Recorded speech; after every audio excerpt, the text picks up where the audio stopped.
Evolutionary.org, episode 700. Today is a special anniversary episode with HarleyGuy and NoahWixx, and of course, Mobster and I are here as well. So in this one, we're going to go over a lot of different things.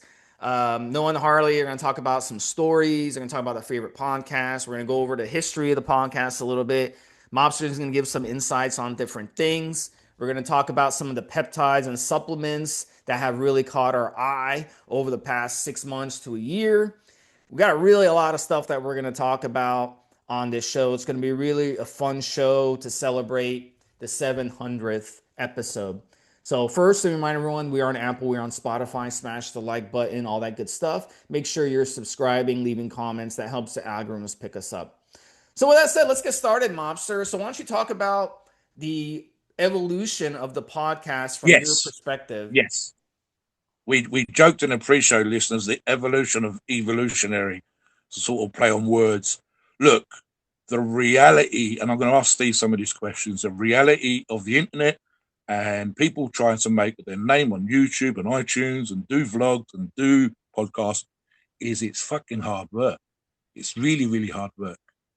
I said to the guys on the pre-show, there are people that come on with like sort of professional setups costing them thousands of dollars and they last a week, Steve, 2 weeks.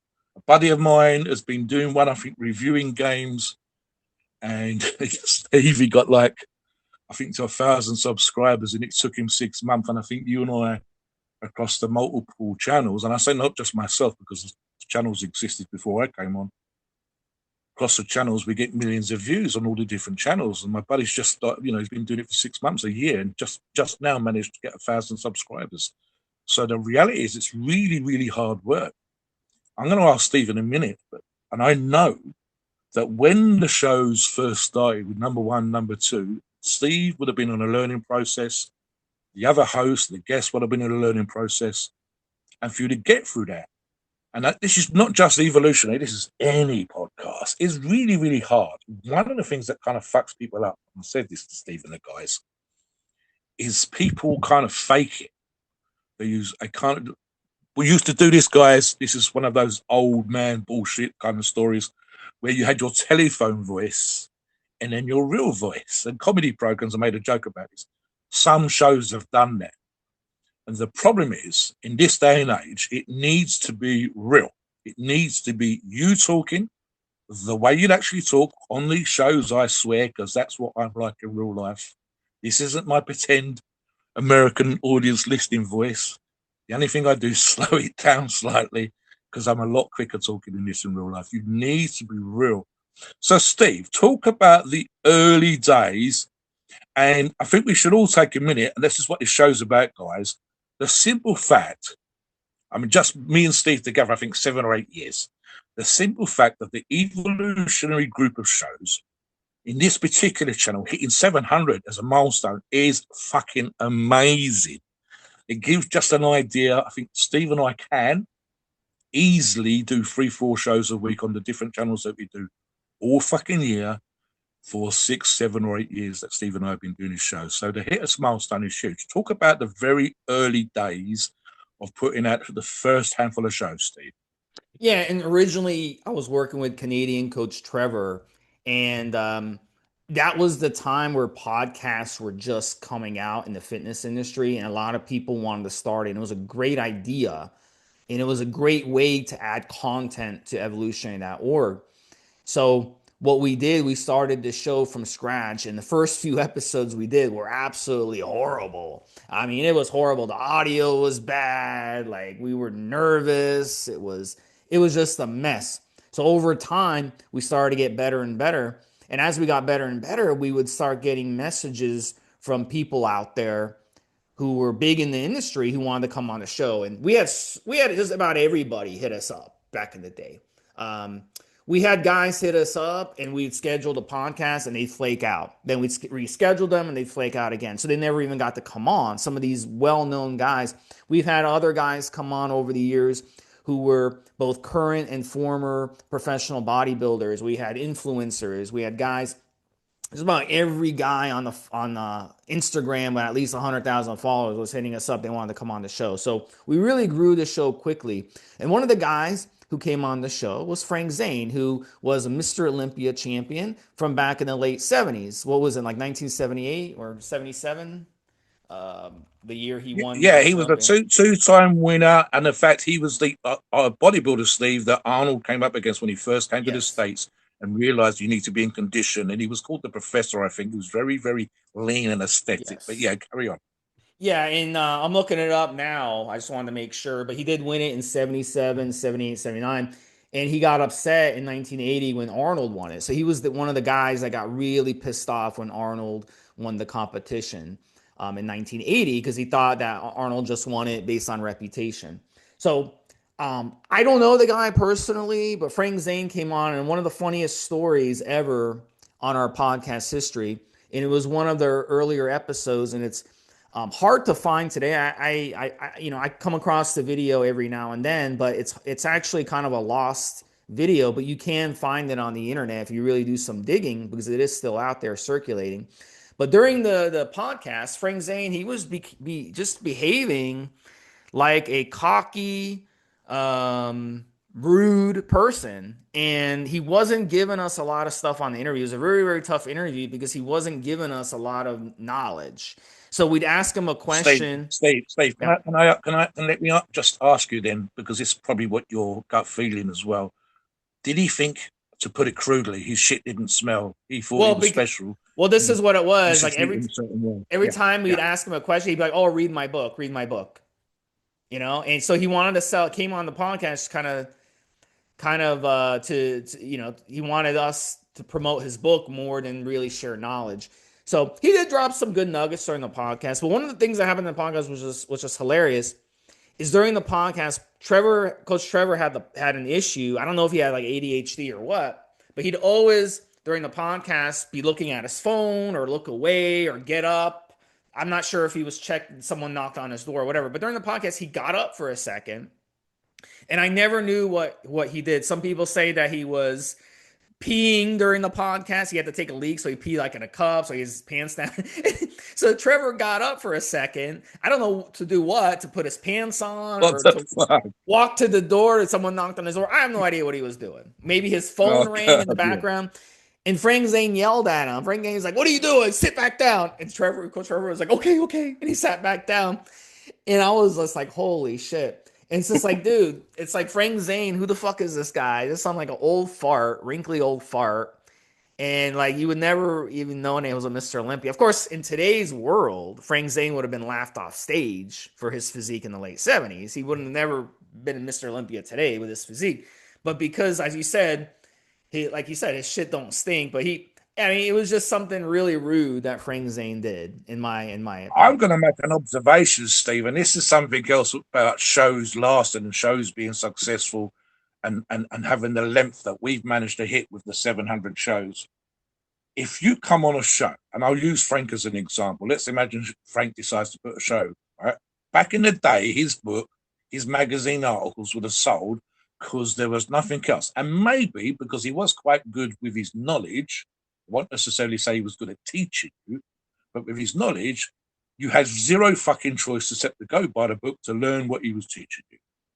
The problem you would have had, and I think Zane might come into this kind of thing, is if you come on a show and you sit there going, right, I'm really, really famous. I've been Mr. Olympia. You've got to listen to what I say, but you're kind of arrogant or you can't get your message across or you treat Trevor like one of the class kids, because I think he was actually a maths teacher. If you treat him like someone in your classroom, young listeners today would fuck you off in about 5 seconds flat. They would literally, you go to the comments and they'd be laughed at. And again, that's not real. You've got to talk to people in a real way. We don't bring guests on and give them shit. It might be hard work sometimes, but we keep it real. And most of the time, just as in listeners, just as an example, we very rarely tell people what to talk about. We have a kind of rough 5 or 6 point thing that we do in every single show, especially during interviews. But if me and Steve have said multiple times, don't feel like it's a job interview. Talk how you talk to your buddy, because that's all you're doing, and tell us your story, because your story is the thing that's real. I suspect with Frank, he'd probably kind of sort of not tell you his story or not want to give you real Frank. You give you school teacher Frank or whatever. And in this day and age, that just won't go anywhere. Yeah. The idea that Trevor was doing whatever the fuck Trevor was doing is one of those mysteries that will never be solved, because I'm just laughing with the very idea. Yeah. Peeing in a So cup and swimming Noah and pool. Harley, what do you think about that story, guy? Because you guys, I don't think you guys saw the video, right? I I've haven't, never no. seen I'll have to send No, you guys the video after the I show. never saw it either. These days nothing surprises me, and the fact that Trevor's was along the lines of the same camp as Tony Huge really doesn't surprise me that he would do something goofy like that. That whole crew is kind of goofy. If you paid attention to any of the stories that happened over there, seems like Thailand or Southeast Asia for the majority of the bodybuilding community is not a good outcome. A lot of the influencers, a lot of the people that go over there, that just ends up either in death, tragedy, or trouble with the law. So I don't Yeah. I don't Well, know what's Harley, going on over there, but Harley guy, you know about that, the law Oh stuff. man, yeah, Why is definitely. that? But Why is what's the deal with the Thailand and bodybuilders? I don't think they have much else to do other than take it to the extreme over there. I don't know. Like if you look at, I think our coach Trevor went over to Tony Huge and disappeared from from what I understand, and it's just sketchy. Like everything is just sketchy over there. Like, and then there's another coach Trevor that was with Enhanced Athlete and Tony Huge, and he's sketchy and just a complete drug fiend. So everything, and I think there's a rumor that Tony Huge killed Leo Longevity as well. So there, like everything, I don't know. I can't really put my finger on what the hell's going on over in Thailand, but there's definitely some shenanigans over there. well, Harley, have you it. heard There's an of argument. Connor There's an Murphy? argument. Sorry, guys. There's an argument to be made where I think sometimes this influencer thing kind of ties in a little bit. You become kind of famous, but only on the internet. You don't become famous in real life. And we've all seen the videos of people going to restaurants going, I've got 1,000 followers, going to have a free dinner. And you're like, get the fuck out of here. We've got 1,000 followers on our own channel. The Dubai thing, just recently, loads of influencers have been gone to Dubai. They saved the money on the tax. And the moment it all kicked off over there with the politics and the war, people were screaming to be let back onto aeroplanes. So it's real life. You live a fantasy life in Dubai. You live a fantasy life in Thailand. It's all drugs, rock and roll, and has she got a dinkle or hasn't she got a dinkle? And Yeah, you're kind of famous, and your money goes a mile when it wouldn't do in real life. And then your one thing is talking about bodybuilding and drugs. If you've got nothing else going on, if you've got no other income coming in, if that's just your one thing, and your personality is good on the internet but not in real life, then you're kind of fucked. Steve's got a real job. You guys have got real jobs. I do what I do. It's you've got to have other shit going on. You've got to have more. I mean, I'll use HarleyGuy as a very quick example because What we're else going to talk is a there little to bit do in about. Thailand besides party? I mean, you yeah, know. Well, it's yeah. cheap, man. Yes, That's why a lot of people go there. It's the cost of living. Like the healthcare is yeah, good, the cost of living's cheap. Like you can bring like $10,000, $20,000 or whatever the case may be and yes, live there for yes, 5 years. You spend Like 80% of your money yes. on drugs and partying, and yeah, you and know, that's the problem. yeah, Like there was an you gotta Five do it. influencer dollars on the years house. ago. Food. Like Connor Murphy years ago was an influencer, and he used to take his shirt off in front of girls, and like just like that whole wow factor, like oh my god, he's ripped, he's got a six pack, whatever, gained a lot of popularity and fame. And then years later he just like started experimenting with like mushrooms and acid and all this other stuff, and like went from a bodybuilder to like a weird drug experiment, Yeah, and then ended up in Thailand and found these Thai girls that he was living with and had a Thai girlfriend. And then he went off the rails and tried to like kill her, and she beat him up with a golf club, and he ended up getting arrested. And like I don't know, man, there's just something weird in the water over there or something. But all Yeah, these influencers who go over there just end up either trying to commit murder or assault and battery or whatever the case may be. It's just I don't know what it is, but I try and live grounded in reality. I mean, much like you guys do. So, I mean, I like my real job. I like doing what I'm doing, and I don't have any plans on going to Thailand anytime soon. one yeah. of the Whatever. things that guys mentioned, yeah, we mentioned in the pre-show, and this is one of the shows that was doing the rounds a few years ago. We were talking about Jason Blaha, and regular listeners and people that have been listening to this kind of podcast for years will know. I said to Steve, I couldn't remember his name, and Steve reminded me, and I said, this is a fellow who will sit there for the whole of his show, kind of sensible, talking about life and training and PEDs and whatever else. But the whole of the show, he was loading magazines with bullets from his gun press that was sitting next to him in shot. And at some point, he started to make up how he'd been in the special forces, how he'd been in a sniper, he'd killed many people. And of course, the internet did its thing and went away and found out that none of those things were true. Just more recently, and you just reminded me, Noah, of Clavicular, a looks maxer getting involved in nightclubs with Israeli gangsters, etc. There are video clips of him talking about getting girls to go online to making money in a sort of come on, what the fuck? 21 Well, I don't know if years you're of aware, age. Mobster, but he recently got in trouble because some guy was like trolling him and showing up in person to everywhere he would go. And it got so bad that Clavicular got into his cyber truck and ran the guy over. So, for Yes, whatever yes, reason, man, all of these influencers, like, there's got to come a point to where you're influencing for the right reasons and you stay grounded in your reality, because you invite the yes. wrong type of energy, you're going to get it back tenfold. So, and that's the thing, like, with competing or whatever the case may be, there might come a point where if I want to get a sponsor or move up, or if I start winning and doing bigger Yes. shows, I might need to have that reality that I don't want in order to advance. And it's a crappy thing, in Do you my know what? opinion. But No, I actually think it's the other way around. What happens, and I'll touch on this very quickly, in that kind of contractual working, I've done this. I've benefited in that particular way for one reason or another, and the reality was being real again. So, for example, that you and I worked with, I don't know, Muscle Tech back in the day, huge company.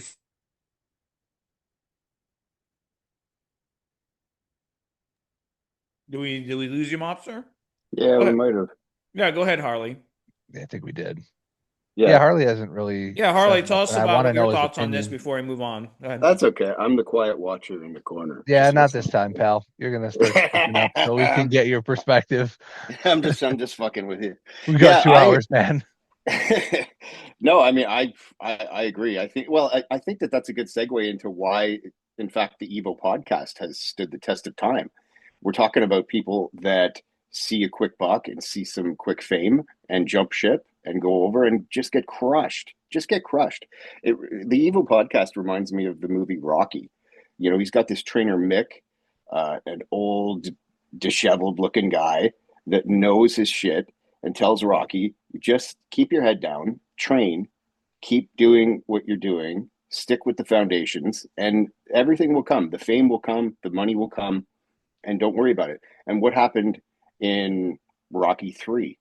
You know, he tried to take that fast fame route and he ended up losing everything. If he had just stuck with it, like Mick said, and like Evo, this podcast has done, and not gone that quick route with the famous people and trying to jump ship, exactly like Kuritzin did with Tony Huge, which was a horrible idea. The guy's bad news is over in Thailand. Like, go figure.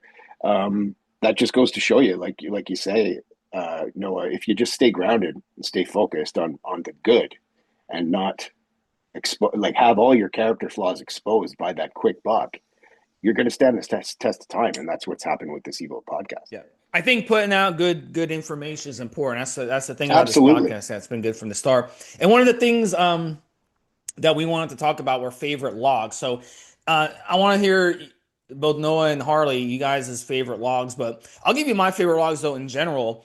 I really like that people are posting food pictures on the forum. You don't see that on other bodybuilding forums. You don't see other bodybuilding forums where people actually post their meals. I think that's very important. We have a big food problem in America where people literally, I know so many people that never food prep, that never make their own food. They just order food or they go to restaurants for food day in and day out. Lunch, dinner, breakfast, every day. They'll go to IHOP or Denny's for breakfast, and for lunch, they'll go to Chili's or one of those other shitty restaurants.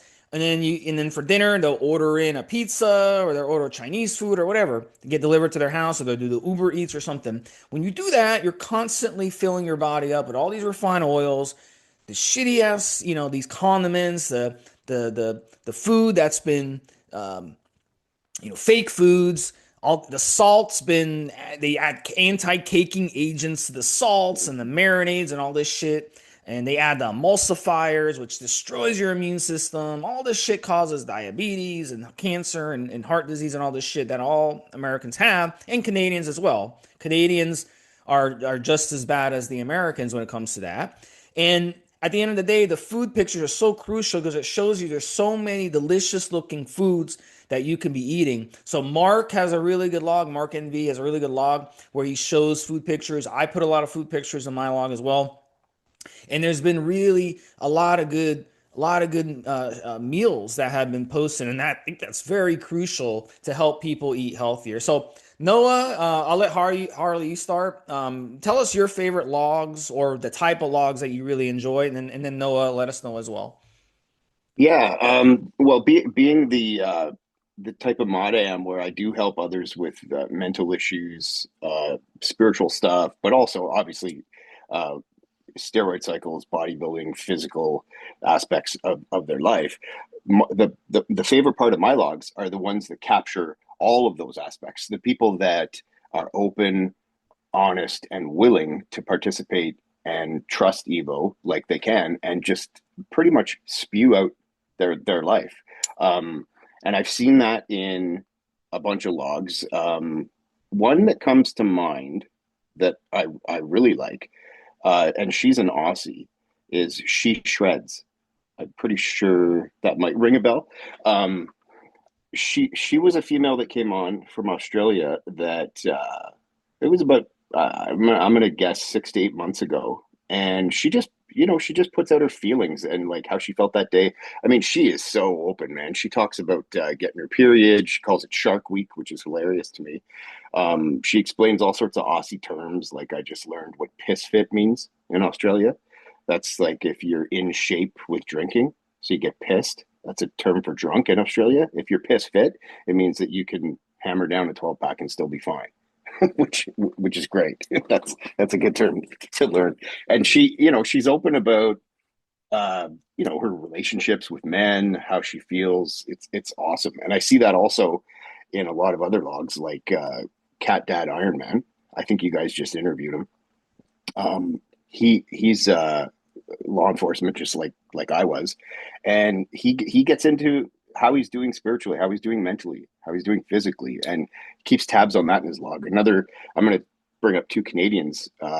Shaky is one of our chairmen. Like he's going through all sorts of shit right now, and he doesn't hold anything back. Like he's already suffering from epilepsy, and that's why he's called Shaky. And he talks about that. He's very open about his medication, talks about his prescription drugs, what he wants to get off of. He has to work out. This is due to his own health issues and his sleep, but he works out at like midnight. He talks about what that's like, what the walk feels like all the way to the gym and back. He's going for Protein King right now. And then there's another Canadian named WYE.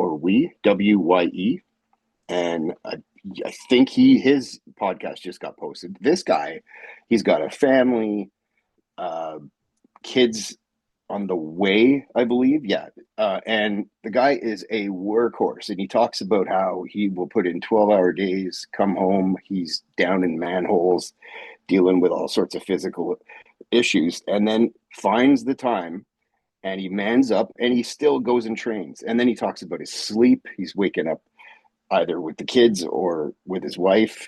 And I mean, he talks about how that's making him feel. In fact, he was just frustrated the other day on his log about how he's struggling to not get sick because he's just overworked.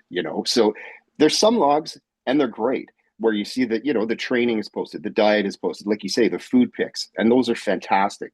But then if you want to add that extra layer, that what makes Evo what it is, then you get people talking about their family, their life, their feelings, and how they're doing mentally. And I think that's at least how I started my first log last year. And when I got the reception I did, especially when I told my personal story about, alcoholism, drug use, having been a police officer, all this stuff I had to do and went through training with the military, etc. And what that did to my psyche, my mindset, and having been diagnosed with PTSD and operator syndrome. Everybody wrote back, no judgment, man. They were like, okay, thanks for telling us. Good job. There was no criticism or no intrusive questions either. Just support and complete acceptance. And I think that that's like an extra layer of on Evo that I've seen personally from what are my favorite logs. And I mean, those are just two Canadians, one Australian, one American that come to mind. Yeah. Something I said in the pre-show to the guys was we've had, and again, I was going to mention it earlier on. I said HarleyGuy was a great show in that regards, where we heard some stuff that was part of the situation that you were in terms of your career, and the things that you would only see that people that don't know the police and don't know what's involved is fucked up. I also said we'd had a couple of shows, myself included, where either the guest or the host, meaning me, had got slightly emotional. The feedback we'd got, and I mentioned Mark Envy, and I'll mention Mark Envy now because we've talked about it on the forums. I said, so Mark came on and talked quite openly and honestly. It was part of his story about his mum remarrying. I think it was remarrying. It was stepdad or person that was played the role of the stepdad or whatever. And the stepdad was physically rather than sexually abusive. Treated him like shit, pushed him around, bullied him, hit him, and so on and so forth. And for some reason, it had never really been discussed in the family in that kind of way. And I think Mark and Steve had been, nearly 400 pounds. He'd reduced 190 something pounds to just over 200 pounds. He'd done an amazing journey. He'd come onto Evolutionary at that particular point. You saw the photographs, you saw the food, like HarleyGuy says, and then you get to hear parts of the story. So when he came on the show, that was good for him, meaning he came on, he talked about it, he was able to get that information out. The feedback and the support that HarleyGuy just talks about came across because about a week after the show came out, I think Steve and I both got the same DM, and it said, I told my family I was doing the podcast, and my sister had listened to the show. And she'd rung up my mum, who was 81. Mark Envy's about the same age as me, 61. And because the sister said, you need to listen to this. You need to know what's going on. It's something about Mark that we need to talk about. Yep. Noah, go ahead. Yep. I think, while Mobster is getting situated. Noah, what do you think about that? What's your favorite logs? Yeah, it's kind of funny. Harley and I are kind of the same person because everything he touched on is what I was going to touch on. So like, sorry, dude. But no, dude, you're good. No. I'm used to going with the flow. I've done enough of these now. But actually, you segued into the women on Evo, and that was what I wanted to touch on too. The fact that dude, and the community's growing, and you got Miss Dam now, who's basically keeping an entire family together and love her weight loss journey. Her. And yeah, dude, she's completely owning it. And I just think, like, she shreds, like you said, and then Pro Muscle Girl.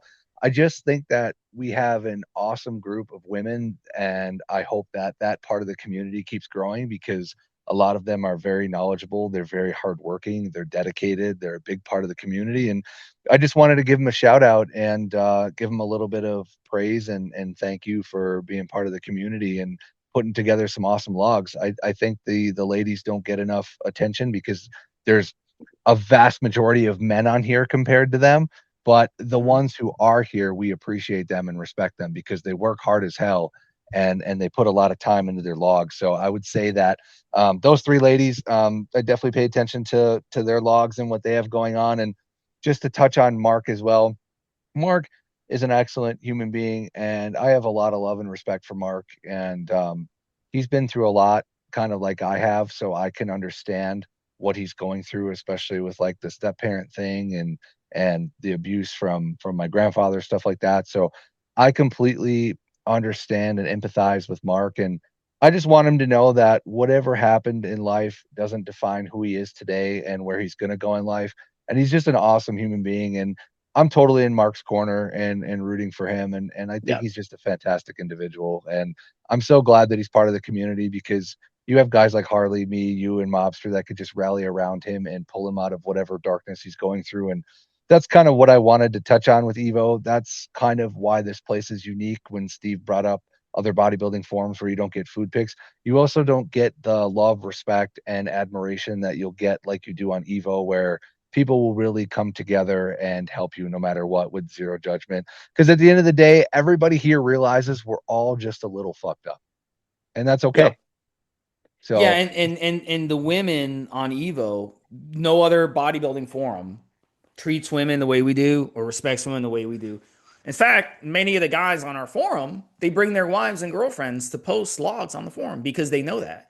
So they would never do that on these other forums. Can you imagine going on Facebook or Twitter Oh or any God. bodybuilding forum out there? I'm not even Yeah. naming the bodybuilding forum, all these shitty bodybuilding forums out there, and bringing your own wife or girlfriend on there. Guys would be PMing them dick pics and being nasty to them and Yeah. just doing this whole, nasty stuff that men do, and it's like a reporter, a sports reporter walking in to a pro Locker team's room. locker room, yeah, Locker room. Yeah. and dealing with the cat calls and the unprofessionalism that she has to deal with. It's the same concept. So we don't allow that shit on. Sorry, Steve, you just reminded me of the one person, and they've taken themselves off the forum, who were kind of doing that. And we actually, all us Yes. guys, we got appalled. We was like, what the fuck are you doing, dude? We actually said, have a word with yourself. We don't need to see your incredibly attractive wife stretching and doing God knows what. She's beautiful, but what the fuck are you doing? And again, there are other people, other women coming onto the forums. And we want to push the whole sport forward. We want to push the whole vibe forward. We want everybody to be fit and amazing and all the rest of that shit. So cover your wife's ass up, for fuck's sake. Yeah. I don't think she knew that she was being posted on there. Oh, Probably I not. hope not. I really hope not.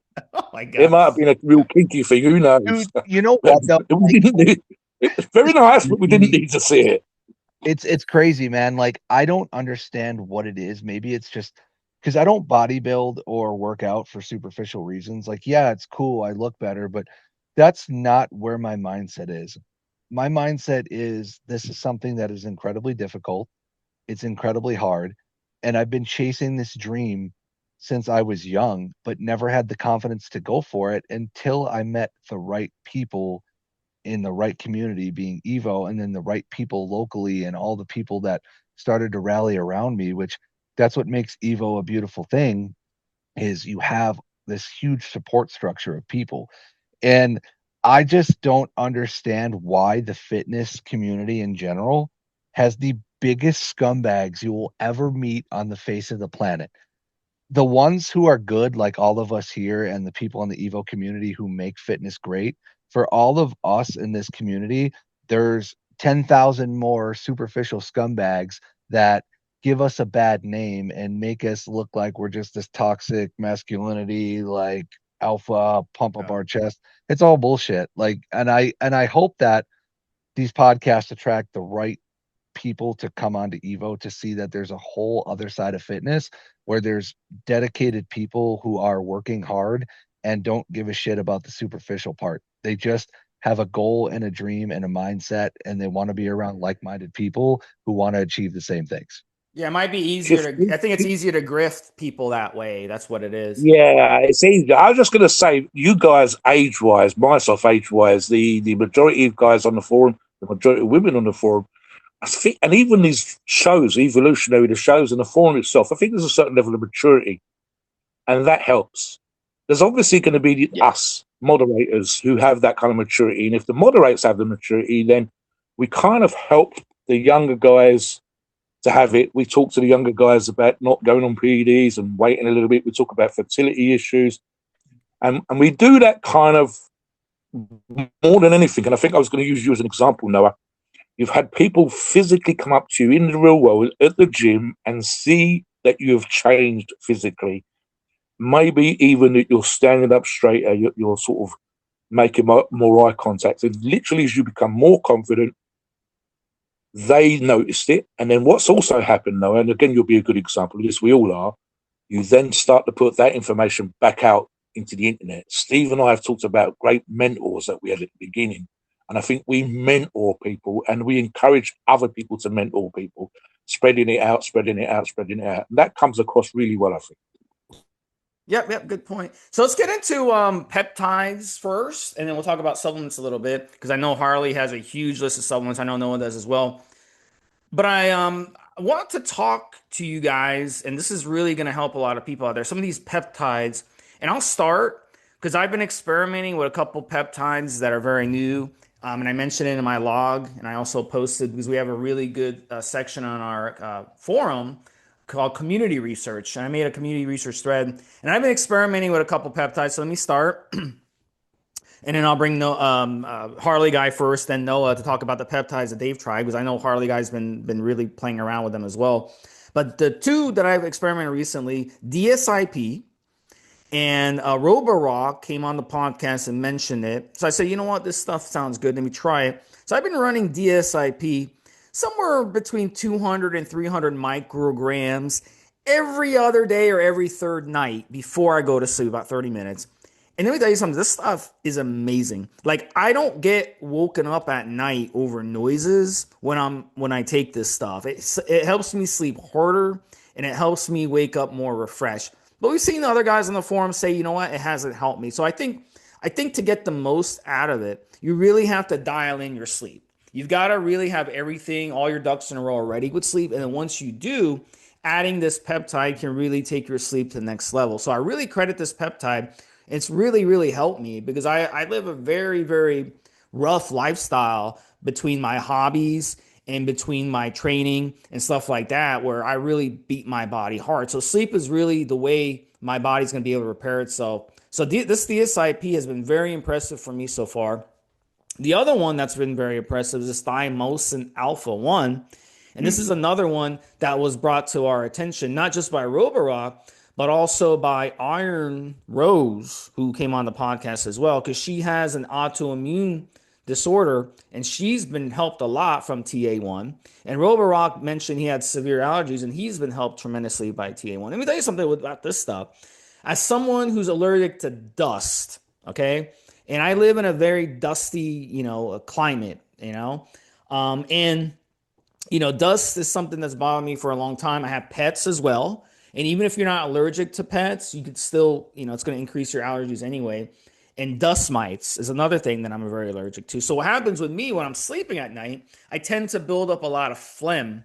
And I tend to cough up a lot of phlegm while I'm sleeping because of the dust mites, and because, even though I have mattress protectors and I'm always vacuuming and I'm trying to keep a clean bed, it still builds up. So the thymosin alpha has helped me tremendously, make it easier for me to breathe at night. So I'm definitely hacking up less in the middle of the night when I get up. I'm definitely able to breathe at night and not build up that sinusiness that I get from the dust mites and from the dust at night. So these two peptides have been really impressive. I mean, with the TA1, I've been using it 1 milligram twice a week.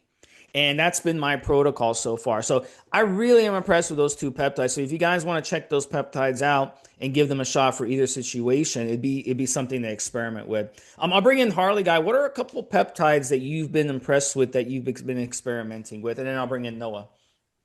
Yeah, sure. Well, I'm a huge peptide enthusiast, as I think most members on the forum know. And peptides are like this new wave of the future. I mean, the industry is becoming arguably about 3/4 as big as the gear industry. I mean, the holy trinity that aren't going anywhere are HGH, RETA, and BPC 157, and those are tried, tested, and true. And I don't think I need to talk about those as much as the ones that I think are the up and comers. And the first one that comes to mind to me is cagrelintide. That is a specific amylin receptor agonist that acts like as powerful an appetite suppressant as Ozempic or semaglutide does, except I think it's stronger. So I was on, or am on, RETA, and there, as you go GLP-1, GLP-2, GLP-3, you've got your sema, you got your TERS, and then you got your RETA.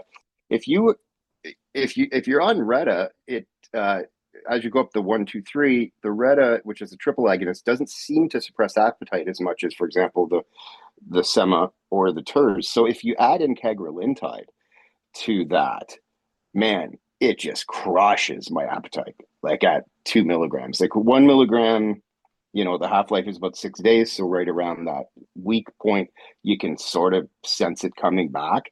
But you add in cagrilintide every 6 to 7 days at between 1 and 2 milligrams, and holy man, like I'm only eating. I forget sometimes, but I shouldn't. But if I were to not have my log, which I know I eat at 10 a.m., 1 p.m., 3 p.m., and 7 p.m., and I have that structured accountability, which is what an Evo log provides me at least, and I would suggest it provides everyone that to a degree.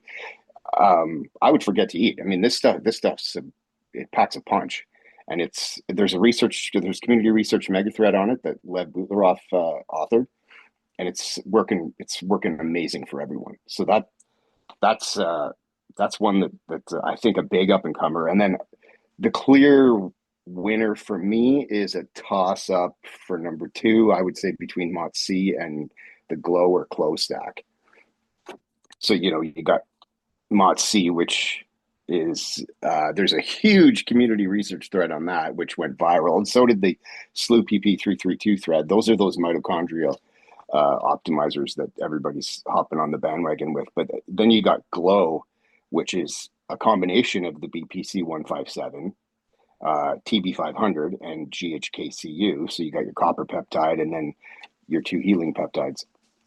I think Glow and potentially Clo is here to stay.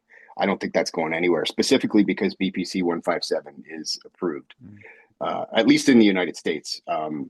And as you'll see in my log, I have a Retta and Glow log right now. So what is the Glow and the Clo? Clo, this is the 4 healing peptides: KBD, Yes.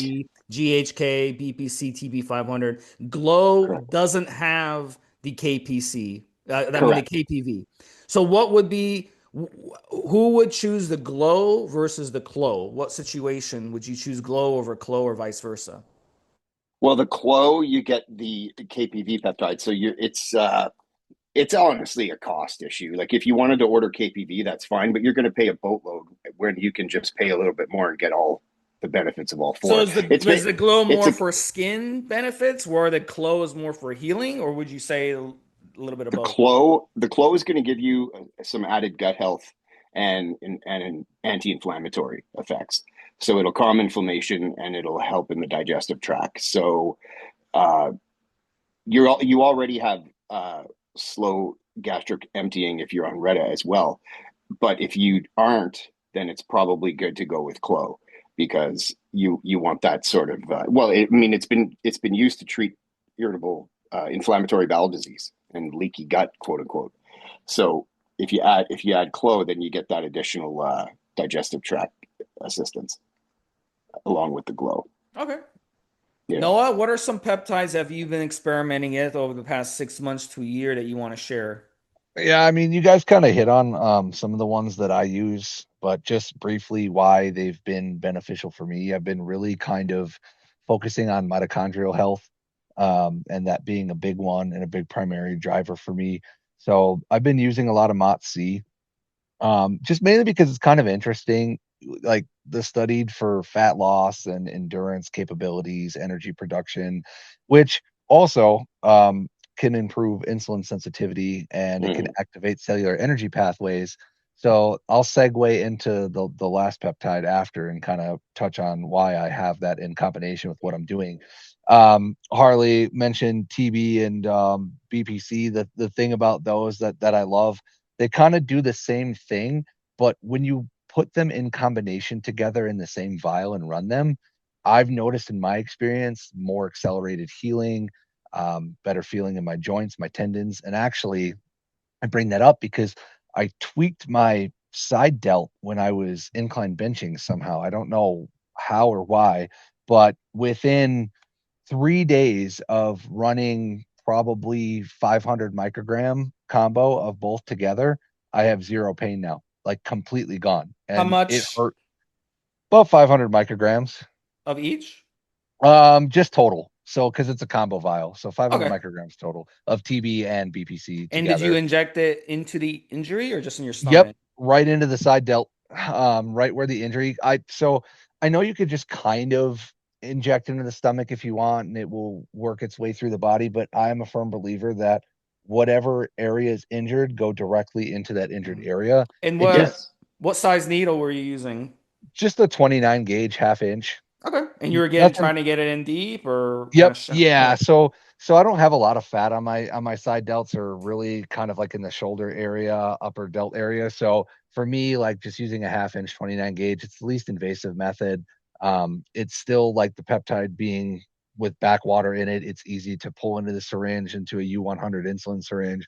So for me, that's the best method I found. And like I said, I went from severe pain to no pain within 3 days of doing that. And I would do like 250 micrograms morning and then 250 micrograms night before I would go to sleep, and it completely healed what was going on with my side delt.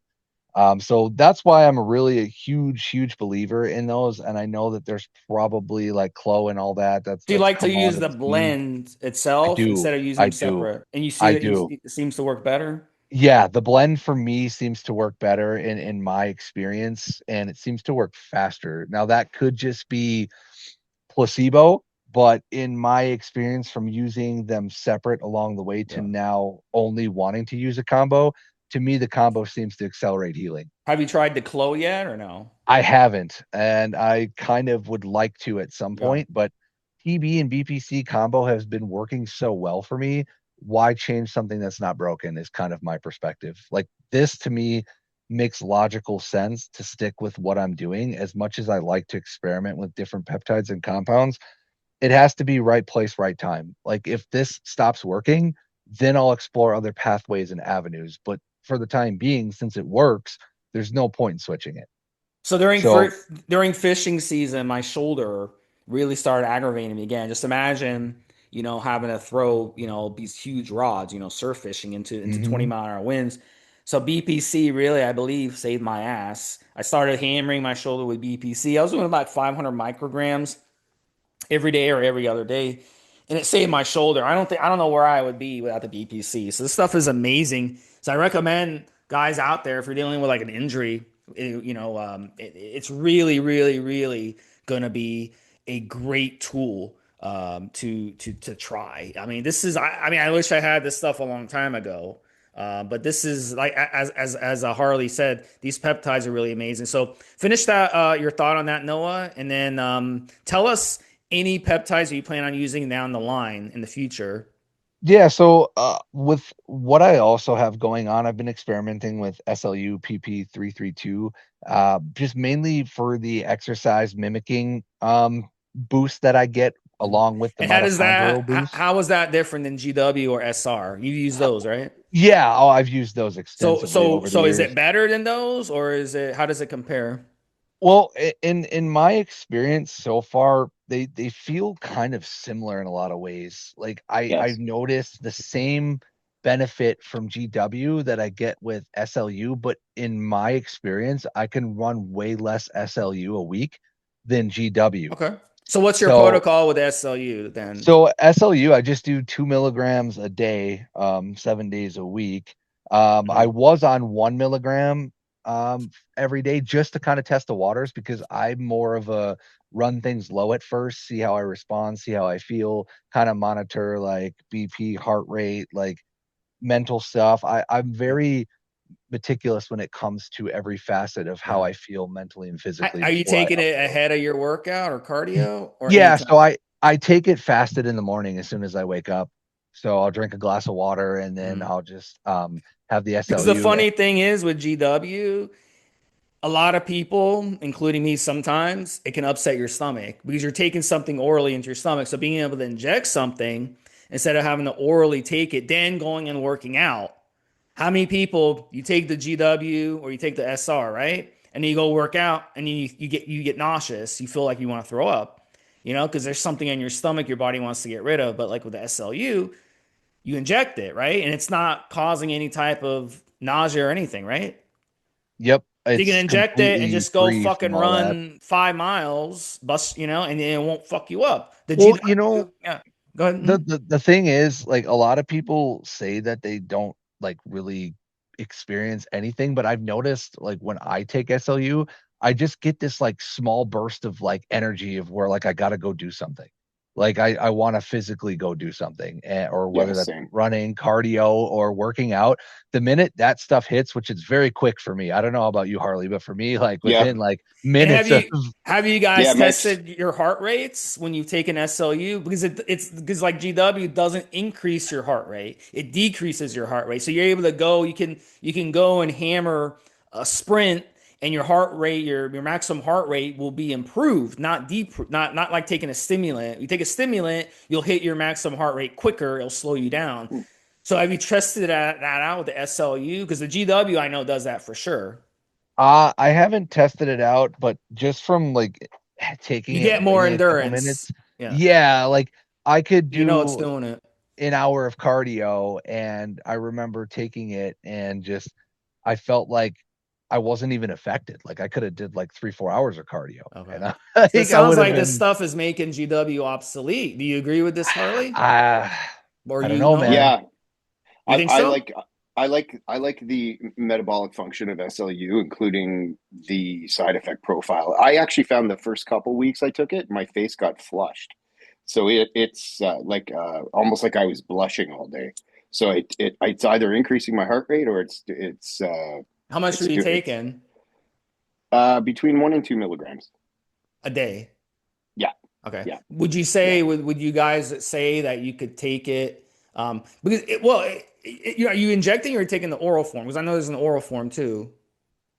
I was oral when I got the face flush. I'm still trying to figure out what I can reconstitute it with to inject because it's hydrophobic. So the Okay. backwater, apparently it's not soluble in backwater.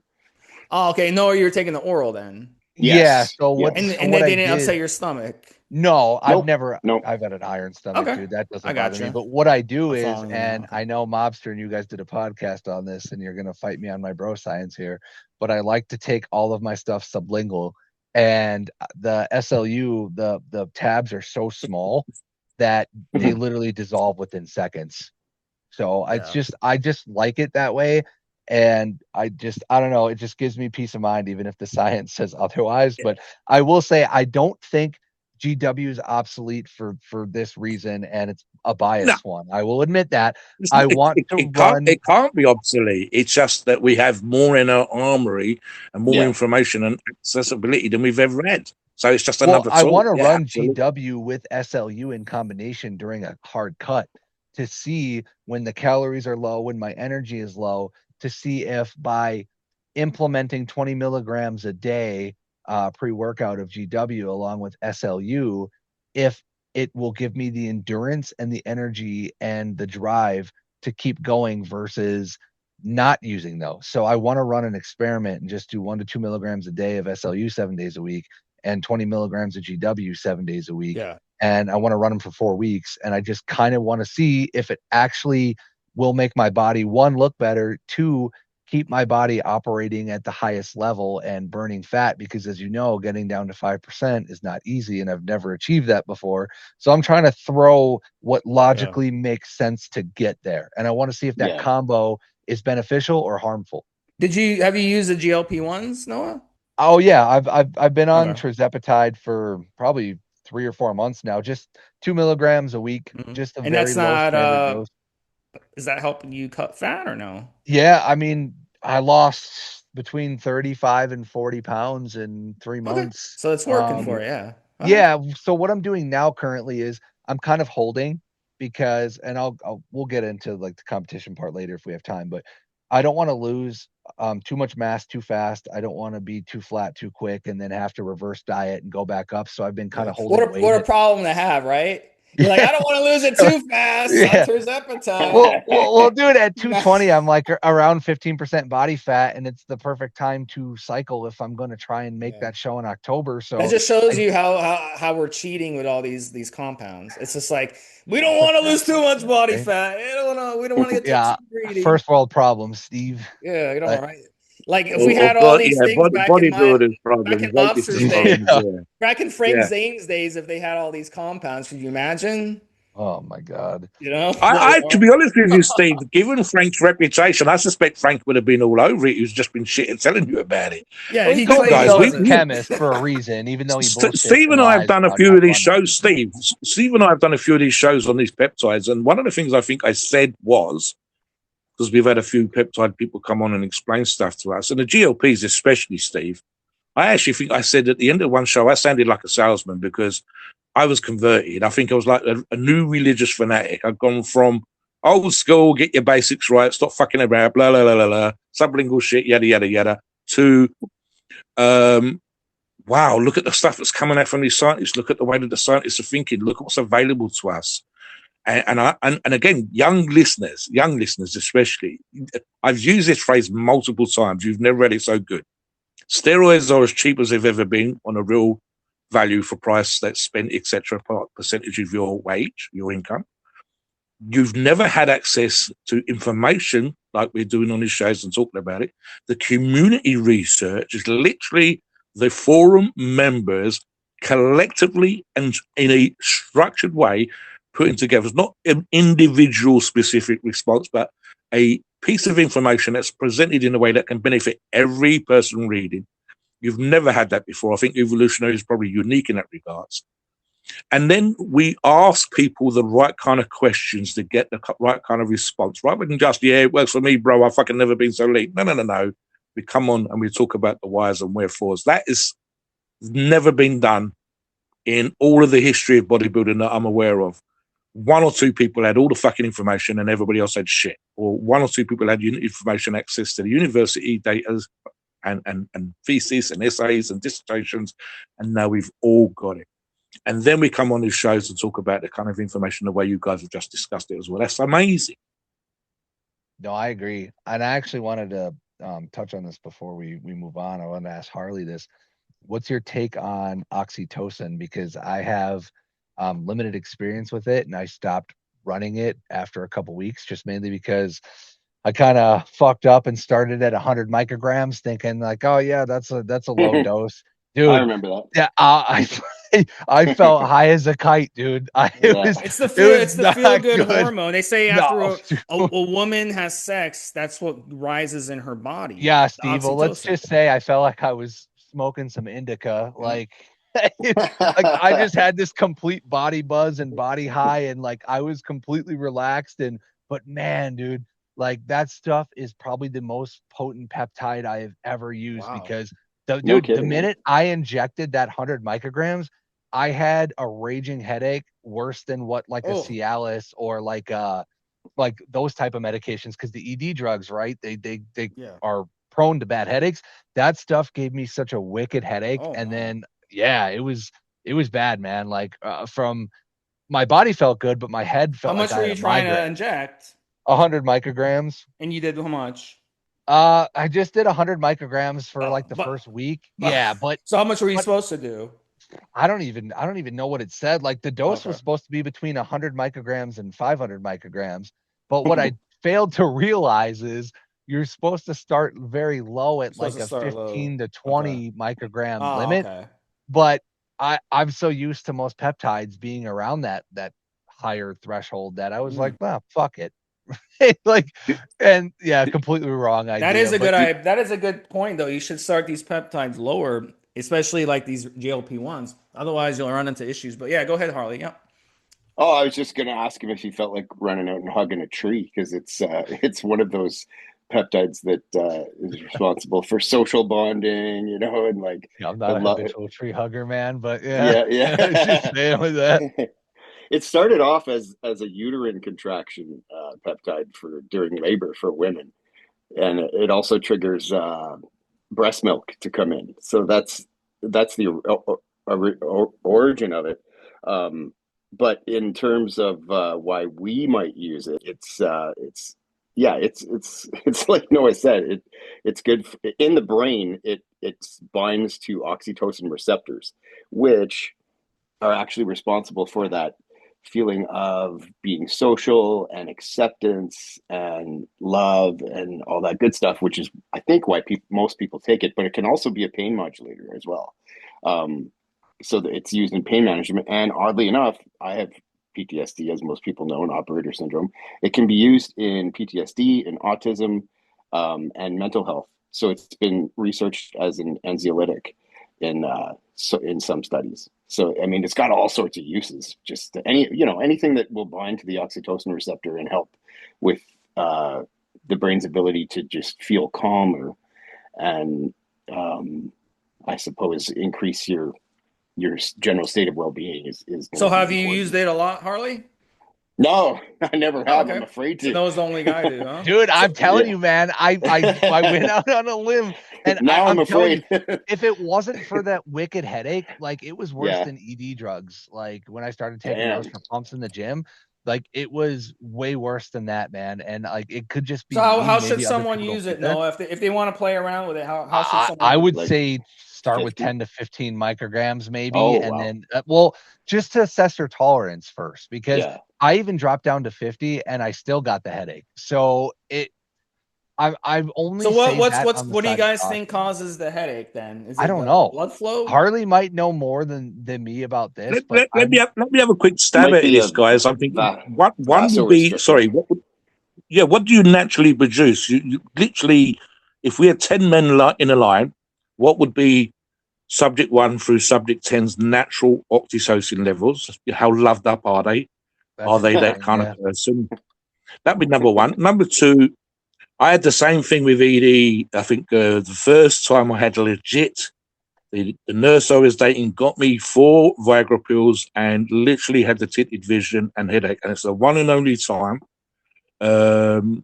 So again, individual response, and it was probably fully dosed, and perhaps what I tried before wasn't fully dosed, and who the fuck knows? So there's that. Something that occurred to me as part of the conversation earlier on is the individual response thing. Noah, for example, I think is a great example of this versus myself, where he will notice the sense of, and I've seen this with other members, they will literally say that I gave myself a pill of testosterone yesterday and I already feel better. And I go, well, I gave myself a pin yesterday and I feel as horny as I did yesterday. It doesn't Mm-hmm. change me per se.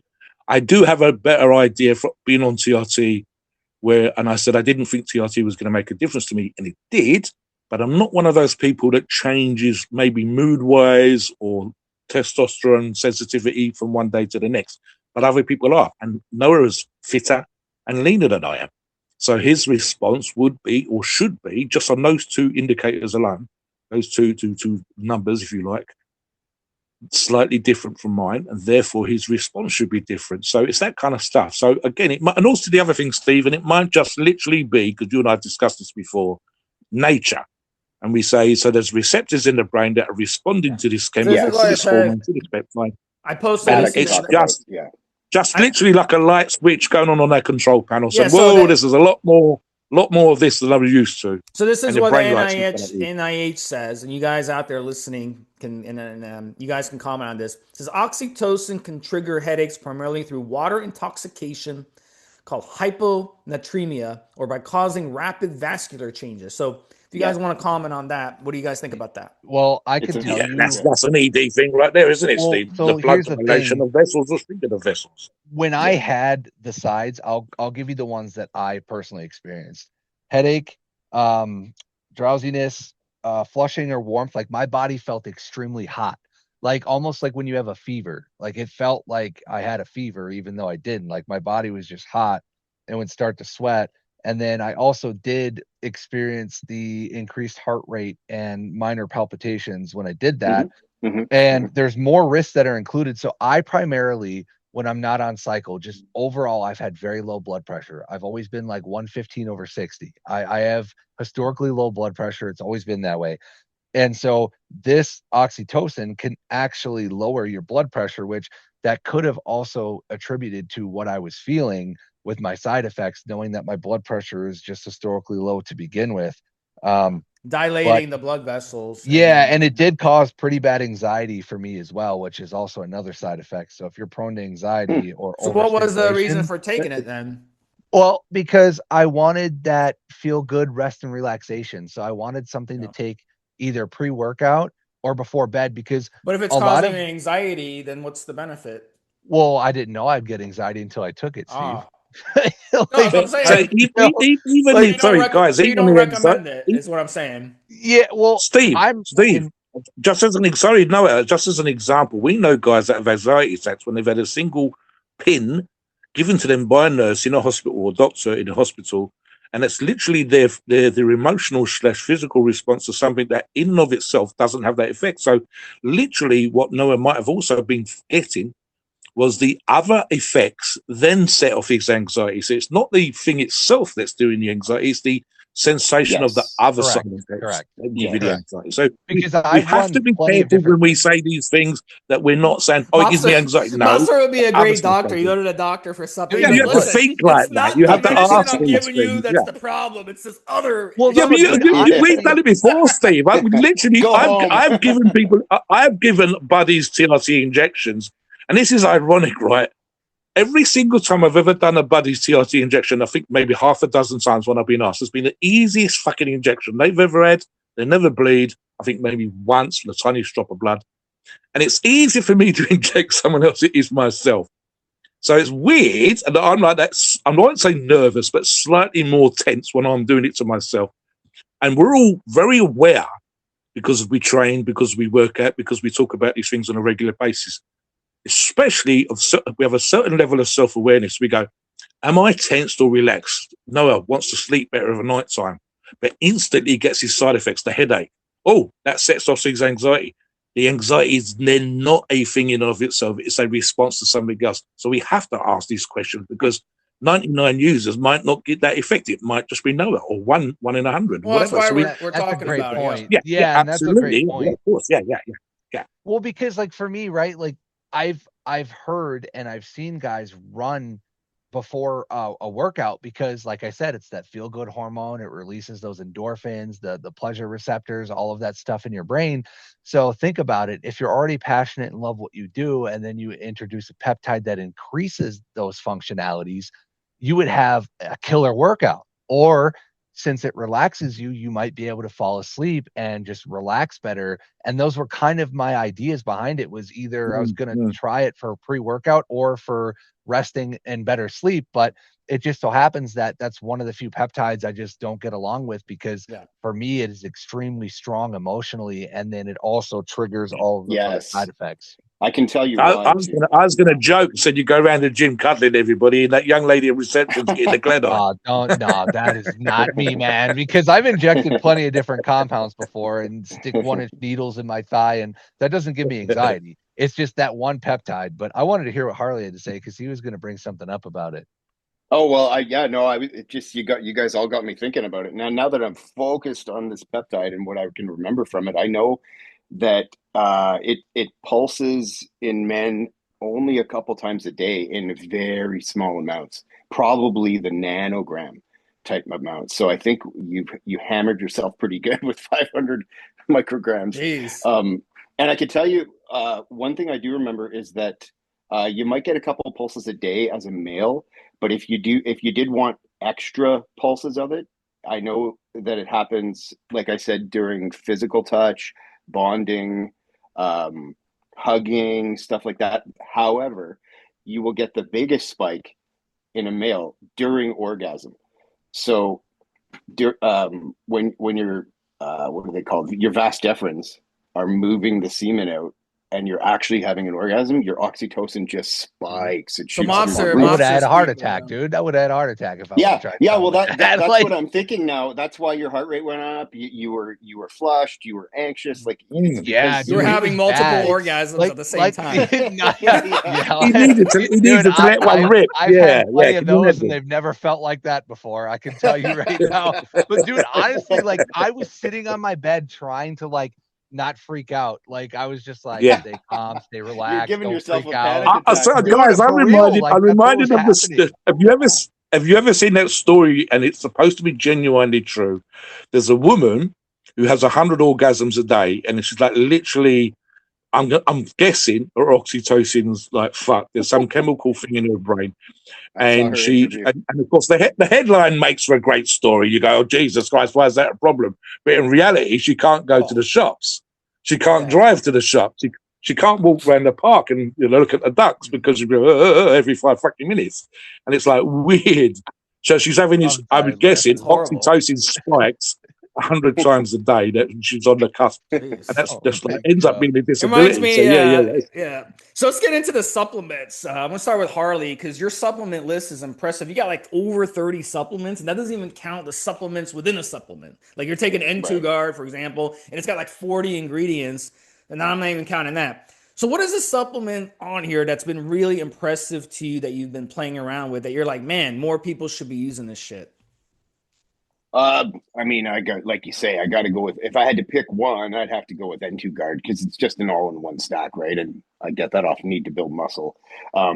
It's just, it's got the things that I'll mention, like for us lifters and cyclers, it's got the Tudka for your liver, krill oil, which I'm a huge fan of, or any omega-3s really.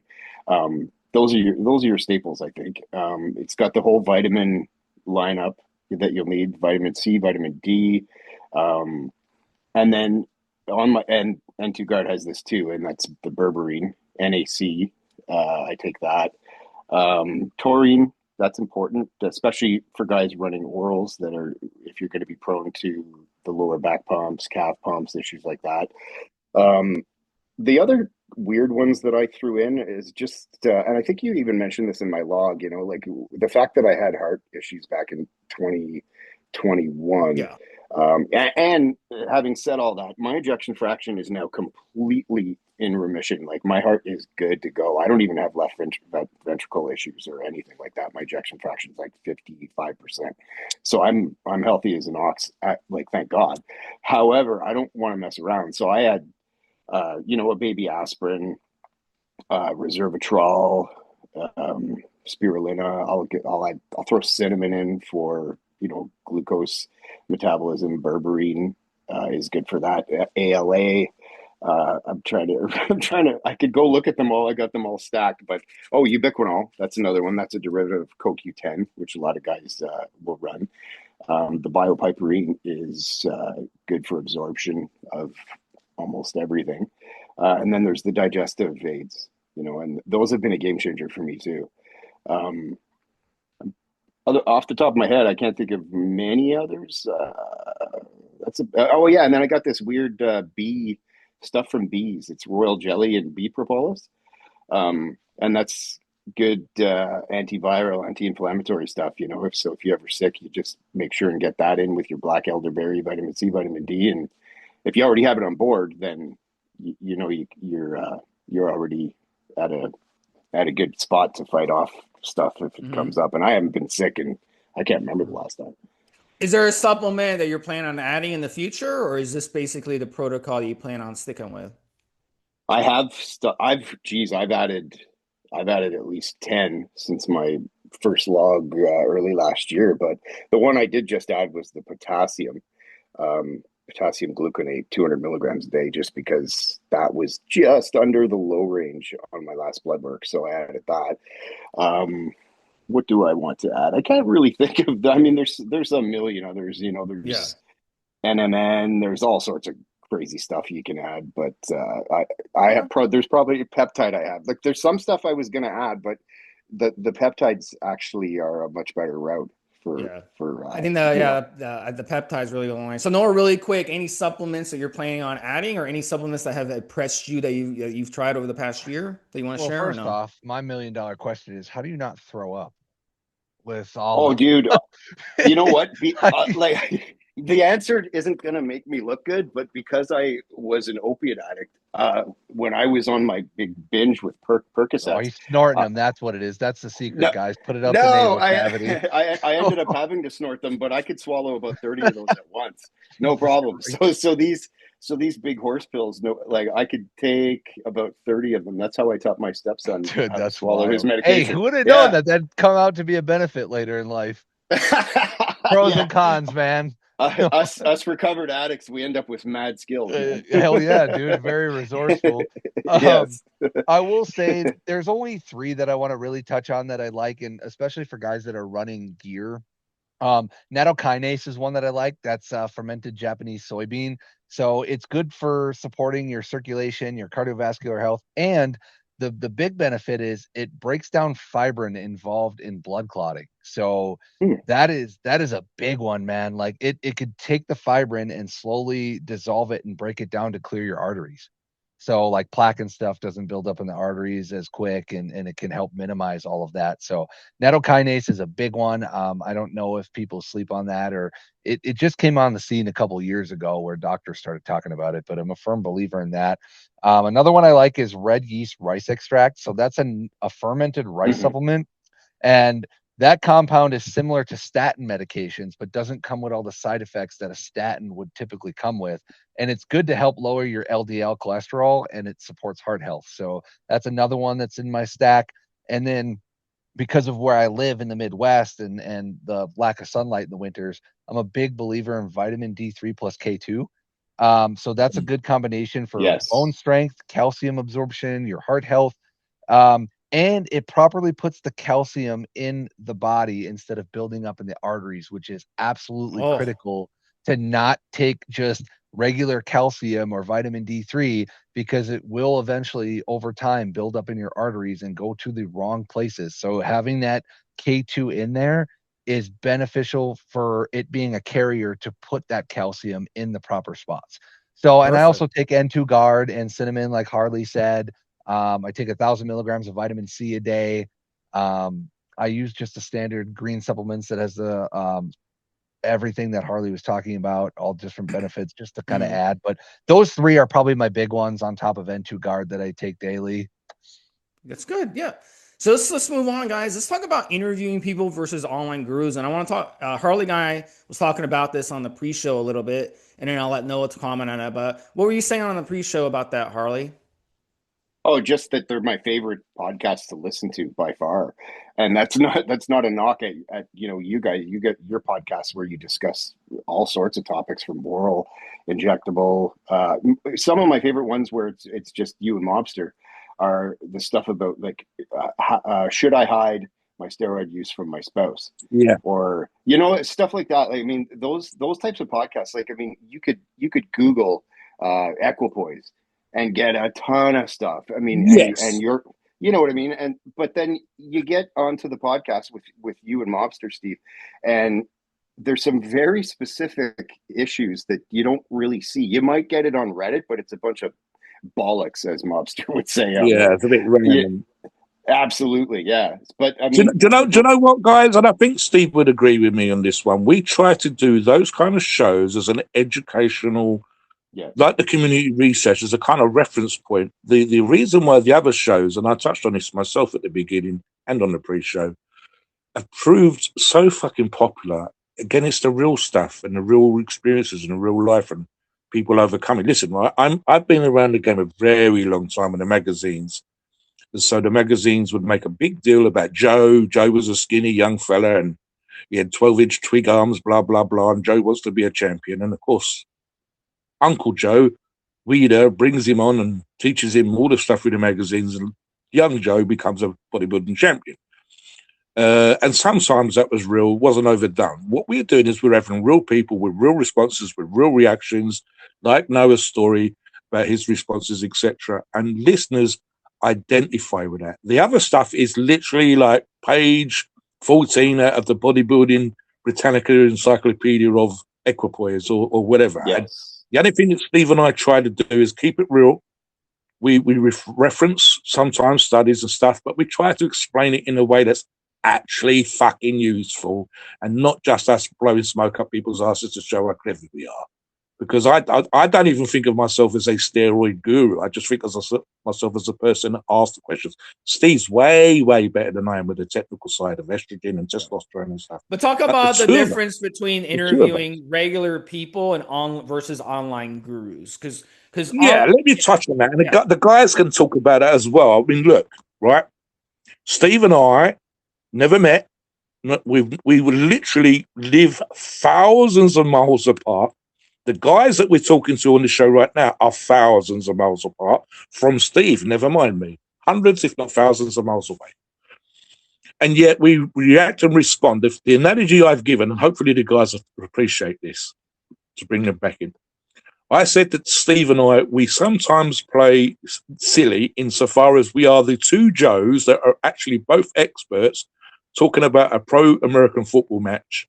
So, Joe, what do you think about that play just now? And they both know exactly what the fuck happened, but they do it that way. So Steve and I do it that way. And I think when we get guests on, between the two of us, we either ask enough technical questions or enough personal questions. I even do stuff like, if you're feeling uncomfortable and it's a bit difficult to talk about, that's fine.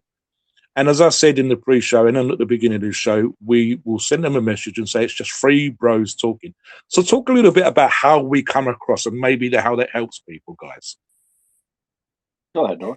Yeah, talk about more about that as well. The difference between you see on social media these online gurus, with 1 million followers on Instagram putting out these videos versus interviewing actual people. Noah and I'm not Harley. even going to mention his name, Steve. Sorry. Pre-show, we talked about someone that we might, and I'm not going to say his name because we still want to get him back on as a guest. His technical knowledge, according to the video that you and I researched, looks to me like it's probably the best I've ever seen in my fucking life. But I made the observation that he made 500 or 600 very small, barely visible edits to his video.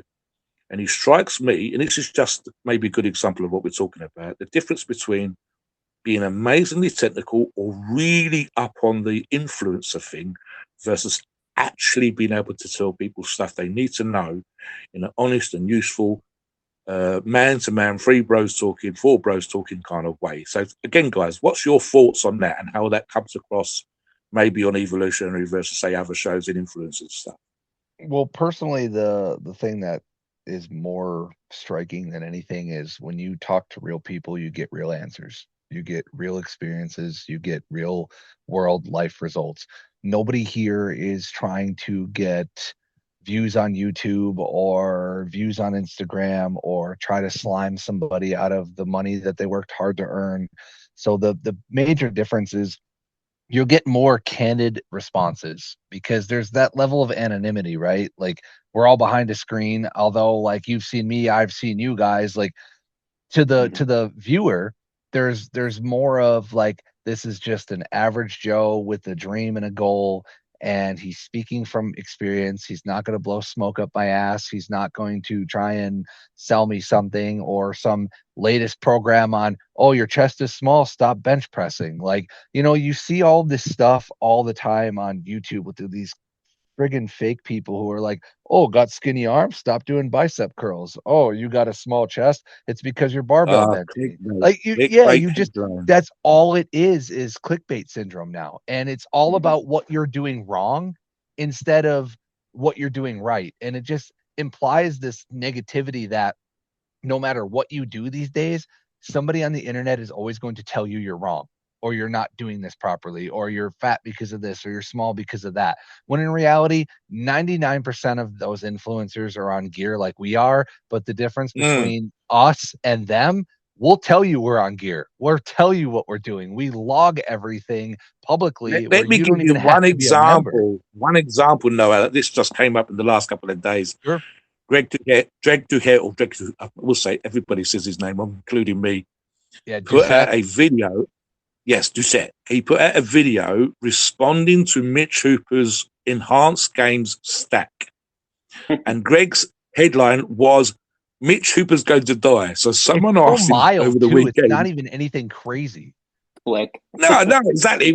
It wasn't out there. Of course, it's being medically supervised for the games. And Mitch Hooper says, we're all going to die, guys. I like Greg. But Greg puts these headlines out. He makes money from doing these podcasts. He knows what the fuck he's doing. And we're all going to die, guys. I'm not going to die because of the fucking stack I'm doing.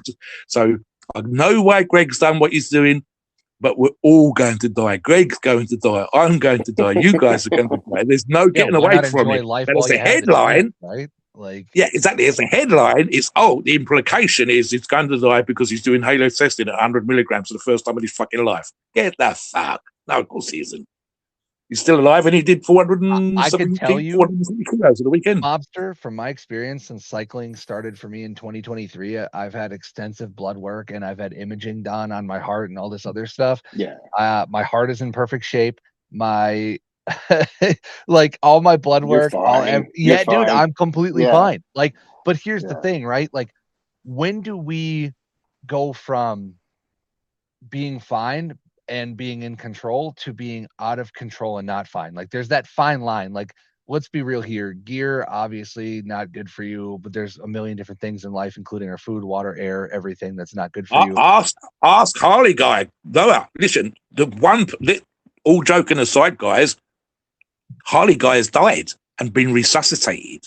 There's no fucking getting away from it. And the stuff that HarleyGuy is not the only person, because I'm not picking on him for that reason, but the stupid, fucked up shit that should have killed him multiple times is what we had him on the show for. In fact, he's been guest, as you have known, multiple times. And the stories that he's told are out there for that fucking reason. 100%. And then we're talking I about agree. versus using peptides and you get a fucking headache. I mean, come on, guys. And this is again for the listeners. Yes, steroids can be bad for you. Yes, there are other things we talk about taking to excess can be bad for you. Yes, if you're unwell or you have a specific response. But some of the people that we've had on these shows, again, real shit, have actually done shit that should have killed them multiple fucking times. A lot of that stuff's overblown too, man. Like, the thing is, if you're a responsible user and you're doing things correctly and you're taking care of blood work, you do your imaging, like, if you really take your health serious and you really look into this stuff, it is so much more overblown than what you think. And a lot of these people who do end up passing away are the guys who are pushing such a fringe extreme with the amounts of gear for the amount of years, with no time off, with no proper recovery. They're using Monstro. yeah. Well, dude, or the insulin use. Like a guy in Brazil who was a bodybuilder just died because he was abusing just insulin. 22 or 24 hypoglycemic or something. Yeah, that's what I'm saying. Like, this weekend. When you guys hear of like people passing away, a lot of times it's the guys who are doing the most extreme nonsensical shit that the average Joe steroid user, or even a guy competing, unless they're like at that high pro level, they're not going to do unless they don't care about their well-being, their health, or what's going on, and they're redlining all the time. But the majority of us are responsible users with real-world experience who are 100% fine. You guys have heard me on the podcast 6 times now since like 2023. I'm not dead. I'm fine. My blood work looks great. Like, here I am. Hello. Like, it's just overblown in my opinion. You know what, Steve? And to answer your question about why the interview podcasts have made an impact, at least with me, versus the informational podcasts, is exactly what we're doing right now. This is 4 of us sitting around with real talk. We're shooting the shit, and it's honest, it's open, and we're willing to be vulnerable. That's what brings me to the member interview podcasts, is because we're not trying to get clicks. We're just being real. And I think that most listeners now, they don't buy that crap like Mobster was talking about. I'm sure it got a lot of clicks from the average Joe that sees a headline like that, like everyone's going to die. Okay, I'm going to click on it. You know what? I don't buy that anymore. What I look for is sincerity, honestness, and vulnerability. And that's what, and this is blowing smoke up both your asses, but you guys are, or is that the right comment? I'm not sure. It's a compliment. You and Mobster are so good at what you do that you can bring out that vulnerability in a person and that bring that comfort level to the table so that they are being honest and they're being open. And that's what is going to draw people to the podcast. I think we learn more from these interviews than we do the online gurus that I do in the past. Yeah. The online gurus will come on. They got nothing to offer. They got nothing to offer. Do you know what we do? They're do you know what we do? And I don't think they're just me and Steve don't on even do social this. media. That's all they That's are. right. That's right. Steve and I, being quote unquote the host, and Steve and I doing these interviews, we'll still talk about how we fucked up. We'll still talk about my brother's drug alcohol use issues. Steve and I will talk about how we got injured because we were being greedy with trend, with this, with that, with whatever, his issue, my issue. And because we're not pretending to be fucking perfect, then when we get someone on and maybe they've never done a podcast before, maybe they've never been interviewed or asked about their peptide or the steroid use, no one's ever thought, you know what, he'd make a great interview, let's have him on. No one's ever done that for them. And sometimes they're not even that far into the journey. And we'll turn around and say, for example, what was it that got you into the gym? What was it that made you want to do sports? And then you start to get a story, real life, real shit. I fucked my knee. I used to be really good at swimming. My head went. We had a bloke on one of the shows. He could have played for a very high end, I'm guessing Real Madrid or Barcelona, somewhere there or thereabouts, football. But both his parents traveling around the world, different reasons, probably work related, and also him losing the plot a little bit in his late teens in with regards to drug, alcohol, and women, kind of took his eye off the ball, literally, metaphorically, and he could have probably ended up being a very highly paid soccer player had he kept his eye on the game. But he's a teenager. Teenagers do, they're not always realizing where the future lays, and so he was able to get that. And then, of course, we asked, what have you learned? What's the lesson that you've learned that the listener doesn't have to fuck up and learn for themselves? And that kind of vibe and that asking that question, that's what gives the value to those kind of shows, because you're saying it's real life. You stop a man in the street, buddy, if you do this one fucking thing, do this today. And they go, okay, fuck off, piss off, whatever. Or, yeah, do you know what? That's a blinding idea. And as I said many times on those kind of shows, we're not trying to change every fucker. We're trying to get 3 or 4. But the rest of you should be entertained. You should be educated. But we're trying to maybe get 3 or 4 people to go, do you know what? I'm going to fucking do that. And I'm going to start the day. And I'm going to get into the best shape of my life. And you guys, all 3 of us, all 4 of us, we love seeing people being successful like that. That makes what we do valuable. And that's what makes the shows, because we're just interested and passionate enough that if someone loses 200 pounds and turns their life around, that is fucking amazing. Because we did a Poxy podcast, because we fucking stayed on the microphone for half an hour and talk shit, and someone turned their life around. That's fucking amazing. That's awesome. And that's the thing too, right? Like, it goes far beyond the avatar photo on Evo for everybody, because when you actually connect with us, now the moderators, everybody that's involved in the community, you have a sense of who we are as people. You're not just seeing a picture of some dude jacked on a bodybuilding site and then seeing what they're typing. You hear our voice, you hear our emotions, you feel our passion, you see us being real and candid and responsible with our answers. You get a peek into our life and what brought us here. Like, if it wasn't for these interviews and these podcasts, we would all just be aspiring gym rats or bodybuilders on a muscle form. And you can get that on 99% of the internet. But what you can't get is real experience, real stories, real positive and truthful information, and guys who legitimately care far beyond just hitting weights in the gym. And that's kind of the difference with the podcast, and in my experience with coming on here with you guys and getting to build rapport and relationships with you guys. It's just something you don't get anywhere else. And I think it's a good blend of entertainment, fun, knowledge, and just it makes people want to listen, because they know that they're going to get their value out of getting to learn more about people. And that's the difference between like an influencer and us here. You're getting truth, realism, and experience, and you're getting to know people on a one-on-one basis that you otherwise wouldn't just by typing on the form.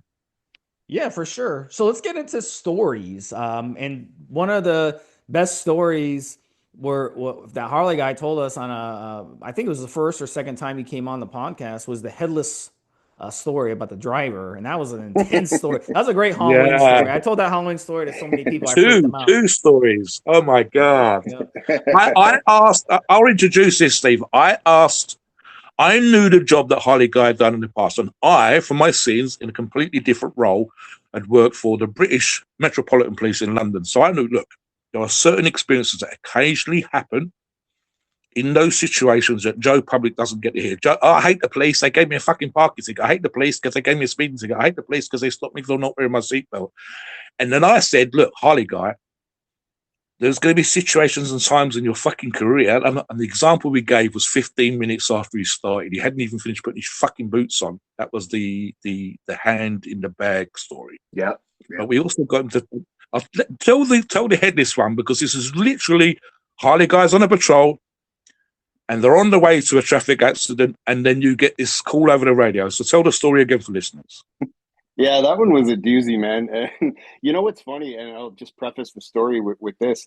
I guess after the podcast came out, the story sounded so unbelievable that I got a couple of DMs, including a DM from one of the mods in our mod chat. I'm not sure if you remember, saying, I don't know if I believe that one. And I actually found I found the drive to find the article from way back, and I didn't even know it was this long ago, but it was back in 2008 or 9. So I found the newspaper article and I linked it to people like, this is the story. This is what happened. And it doesn't explain the story like I can, because I mean, in the newspaper, they're not going to say what happened. But I was on my way to a call and I got what was, Sorry, just to interrupt you. yeah, You didn't yeah. actually when it happened. I Yeah. don't think you even believed that it was genuine, but then you found out it was. So carry on. Yeah. Oh yeah, no, I disregarded the call entirely. We got a call, 3 calls actually, saying there's a vehicle heading eastbound on the 417 highway. The driver has, it doesn't appear like the driver has a head. And I just responded, yeah, okay, 10-4, I'll keep obs. And I completely ignored it. Completely ignored it. It's like one of those traffic complaints where someone calls in and says, oh, this person, changed lanes and it was a bit fast. It's like, yeah, okay. Yeah, have fun with that. So second call comes in.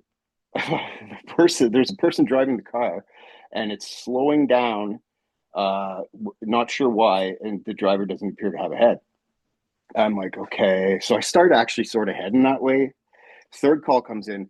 The car just exited the off ramp at an off ramp called Parkdale, and the caller thinks that it might have just gotten into an accident at the intersection at the off ramp. And I'm thinking, what the hell is going on? Oh, and the caller, and be advised, the caller says the driver has no head. I'm thinking, okay, well, I gotta go to this and see what the hell's going on. So I'm thinking it's like some prank. Somebody's filming some bullshit on YouTube or TikTok or something. And I get there, and as it turns out, and this is going to sound unbelievable, but if anybody wants to DM me, I will send you the newspaper article. And it turns out we found out what happened. The driver was driving in the fast lane, probably speeding. The other fast lane on the other side had a massive garbage truck hauling steel and garbage, and half of a stop sign flew out of the vehicle going the other way, went through the windshield of the car going the opposite way of this dump truck, went through the windshield, went through the steering wheel, went through the guy's neck, and landed in the back seat. But so did his head. And at the very last minute, what he must have done was tense up like he had an oh shit moment. But before he could probably finish his thought of oh shit, his head came off. So his hands stayed on the steering wheel tensed up. Okay. Then what happened was he slumped a little bit to the right and he changes lanes ever so slowly. And the car happens to go down the off ramp perfectly. And it goes through the intersection, through a red light, and a car full of people hit his vehicle right on the driver's side door. And boom, they all come to a stop. And I get there, and the guy who hit him was freaking out because he thought he hit him so hard that he knocked his head off.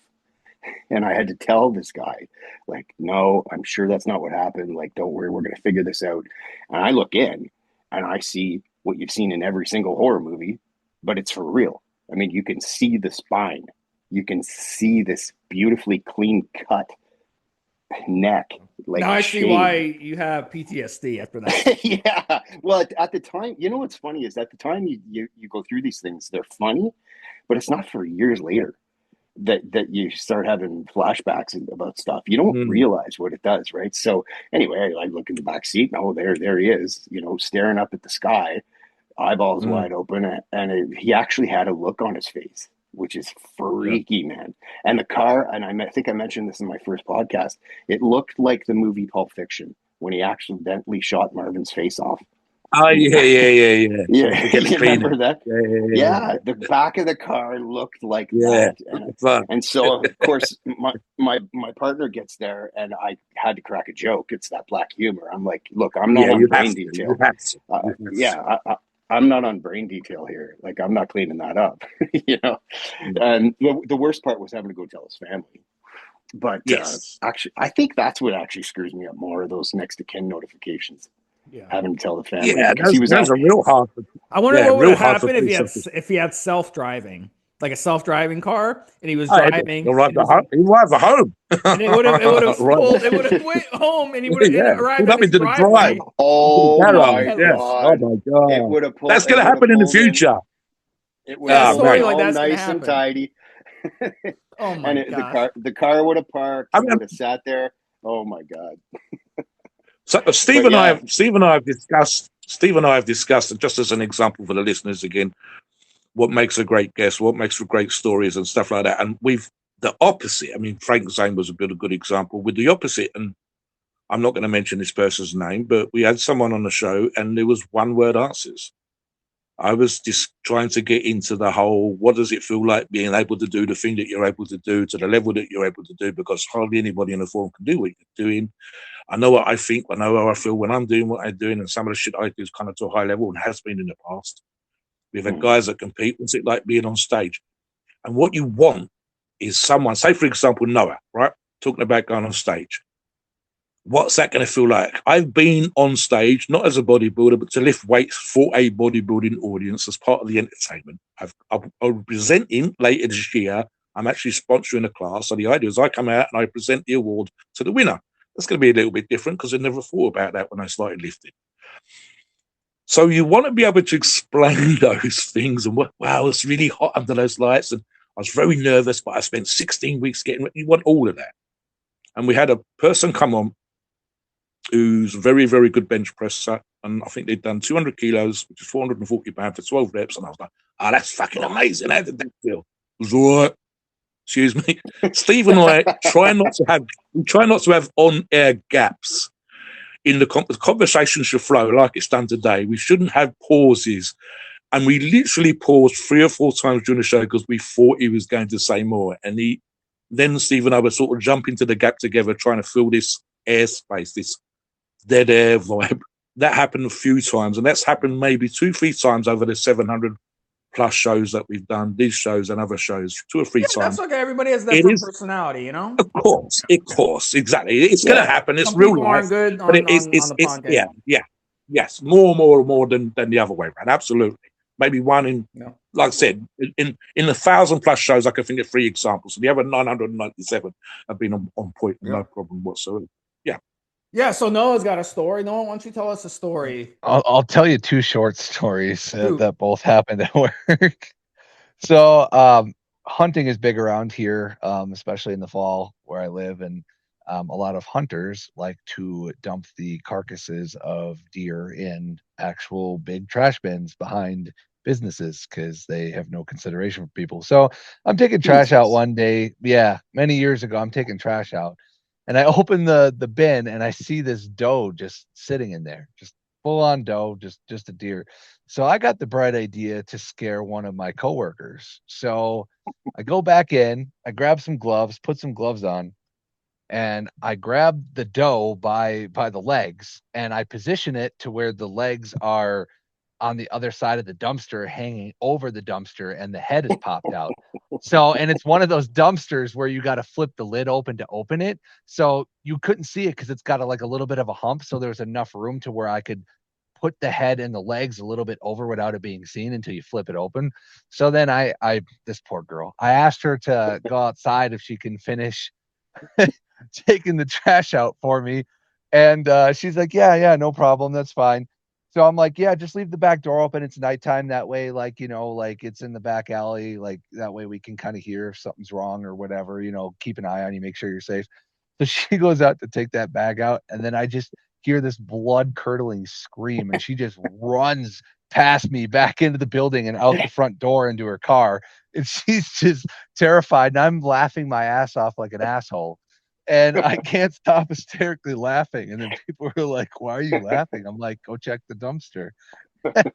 So, and then I had to explain what I did, and they're like, "You're kind of a dick." I'm like, "Yeah, I know, but I couldn't pass up the opportunity. It's a once in a lifetime deer in the headlights type moment. I had to do it." Literally. Yeah, Literally. I could not. I had to do it. There's just something that came Oh, over that's a good. young version of me, because this is That's probably good. like 10 years ago, man. So like, I don't know. As guys, sometimes we get this idea in our head where like, oh, this is going to be epic. I have to do this. So Now, Yeah. YouTubers are gonna copy that idea and start pranking people. They're gonna oh, do Yeah, probably. deer in yeah, the yeah. I've dumpster done one prank. like that. All right. Yeah. And then the other one that I have that like, this one isn't funny. It's more kind of gross, right? So this customer walks in and she's like pacing back and forth, and she's like looking around, and like I'm like, oh great, it's a habitual bathroom offender. I know them well. I know the people who are going to fuck up your bathroom and just leave. Like I could just tell, right? And so she's pacing and she's like, do y'all have a bathroom? And I'm like, yeah, it's right around the corner, right? So she's in there for like what feels like an eternity, and I'm busy at the moment with customers, so I can't get back there.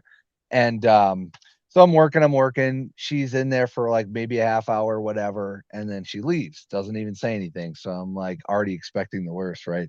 So we die down with business. I round the corner and I just see water flooding from the bathroom, just coming onto the floor, like heading towards me. It was like one of those like Austin Powers moments when he's in front of the steamroller and he keeps screaming, but he doesn't move, and the guy gets run over.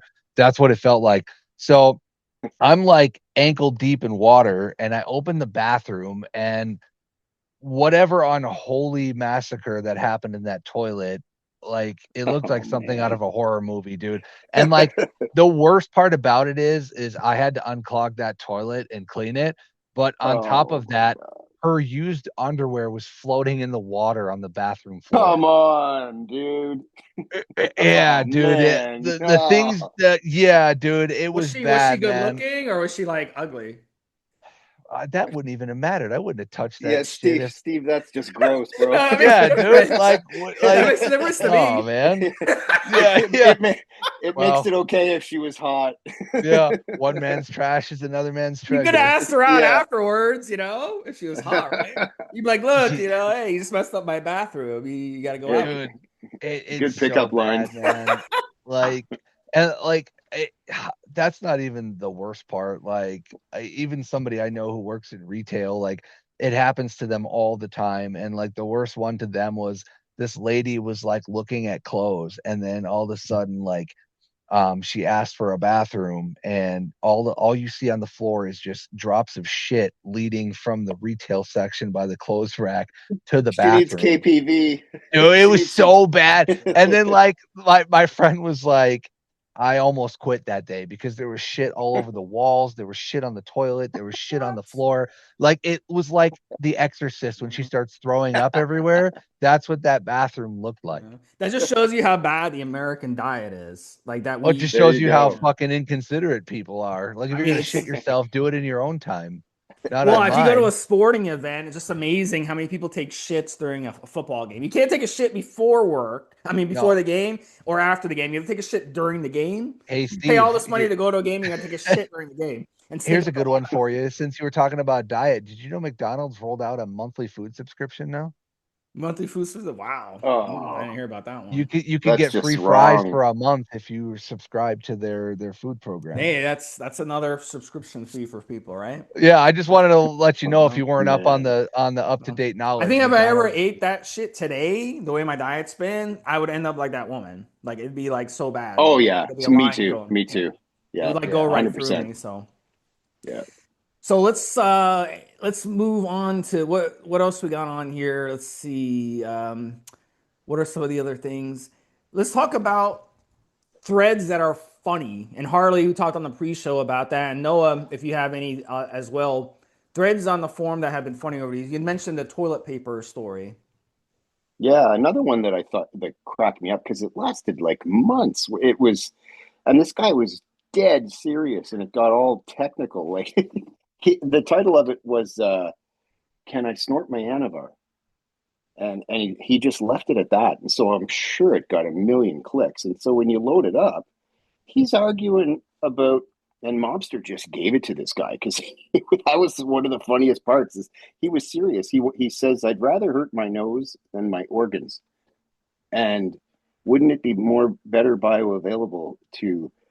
And I think Noah, I remember you contributing to this thread too, and so did you, Steve. There's so many I can't remember. Oh, I know, dude. Like it's just this one stuck out to me because this guy was clearly answer shopping because he was gonna do it, and in fact, he ended up doing it and posting a picture of a one ply, or sorry, of a line of animal. It got deleted anyway, but he was saying that he was going into the bioavailability of taking it, just put it as a friggin' enema at that point. At that point, just hoop the freaking thing. You know, I don't know, but but then Mobster comes on and he goes, "This is nonsense. Like, what are you talking about?" And then other people were like, "Well, like Lev came on and scientifically explained very well too. Like, you know what? You're going to ruin your nose.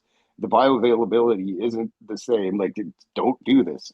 Like, and he just kept writing back. Well, I've done drugs before, and it acted faster that way, and it just went on and on for over a month, and ultimately he disappeared because he probably OD'd on snorting antibiotics. So anyway, that one was funny.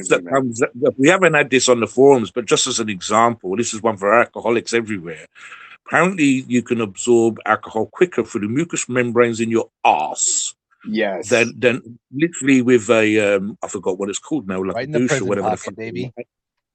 An enema, yeah. You literally you can have it go up your bum and it absorbs the mucous membranes and into your system, and it's not on your breath and you haven't injected it or whatever. So there's stuff that people come out with, and again, we understand it because we talk about peptides. You go, yeah, this is like, would this work better? No, mate, we've been doing this for fucking 80 years. We don't have to do those things. Yes, newer stuff gets invented, but shoving it, eating it with toilet roll or injecting it up your nose, no. Yeah, with that logic, like, I might as well rub butter on my skin instead of eating it. Oh, please, yeah. Start up the basic chicken because, yeah. If I could bench 4 plates by putting a bottle of EQ up my ass, though, I might try. Yes. The whole vial. You know the way we are. Put an IV in there, slow drip right into the anal gland. Any advantage over your peers when you're on stage, right? Oh, yes, yeah, exactly. Pretty much. So speaking of that, Noah, we talked on the pre-show about you competing in the future. So touch upon that, and I want to hear from the other guys too. Some of the other guys, like Prince Daddy, are also going to be competing this summer. So Noah, when are you going to compete? Is it late summer or fall? So it's fall. So I think October 20th would be the show date. It's been kind of interesting. I've had a mixture of people who are supportive and positive and finally are saying like, wow, it's about time. Like, you've been ready, you've mentally been ready, you need to do it. And then there's some people who are like, you've made good progress, but I don't think you're going to be where you need to be. And I think you should hold off till next year, and you're not ready and you're not going to bring your best physique. So I don't know. It's kind of like, your mindset just kind of flips. And in my experience, like, I just found this new level unlocked of drive and motivation and desire to do something that I've always felt I wanted to do and needed to do, but I never had the confidence to do. But now, like, the right people have kind of aligned with me, and it's kind of crazy to think, going from being injured and out of work to people believing in me. It's kind of an interesting concept to me. It's like all the pieces that are falling in place are actually now falling in place in a timely manner. Like, I have people locally coming up to me, like, saying that I've been ready and all this stuff and I should go for it. And so I just kind of said, okay, I believe I'm ready. And I'm just going to go for it. And I'm very nervous and I'm very excited and I'm What's petrified, the worst that can man. happen? What's the worst that can happen? Yeah, that's true. But still, unless like, there's it's the that injury level... concern. The injury concern. No, it's not the injury concern. It's just I'm terrified. Like, and I'll be honest with you, like, I'm not going to sugarcoat it. I'm terrified. I'm But I mean, terrified that so what's I'll the big deal if you finish? You know what? I it, mean, what is? It's not going to change your life if you finish first it's or last, right? it's not that. It's I want to get the posing down. I want to bring my best package. I want to mentally live in the moment. I want it to be a stepping stone and a learning experience to get me better over time, because if I enjoy it and I like it, I want to take it as far as I can to a possible pro level if possible. So it's more so just being in the experience and the moment and nailing everything I need to nail, getting the poses right, getting the timing right, being under the lights, trying to not relax and hold that vacuum. And like, there's just so many different aspects that are now involved. It has gone from me being a bodybuilder as a hobby and a passion to now analytically breaking everything down and doing everything correctly at the right place and the right time and putting this entire routine together. Like, the cardio is different, the workouts are different. I completely changed my training style. I completely changed my cardio regimen. My diet's completely changed. Like, everything is meticulously tracked and logged. And I just it's just a different feeling. And like, even the cycle that I set up for it is completely different than anything I've ever run. There's just so many different nuanced parts to this that I didn't realize how much was involved until I was like, yeah, I'm ready. And then you realize, like, oh shit, I bit off a lot more than what I might possibly be able to chew, but I'm gonna chew the shit out of this tough ass steak and make a ribeye out of a top sirloin. Like, try try and get to where I'm at. But yeah, it's just a completely different experience. But I'll say, well, the thing that's the most prevalent to me is I'm more in the moment now than I've ever been. And just the level of the strength I've gained, the endurance I've gained, just the mental fortitude that is involved in doing this as a first time competitor. It's something that it's hard to describe if you've never went through it.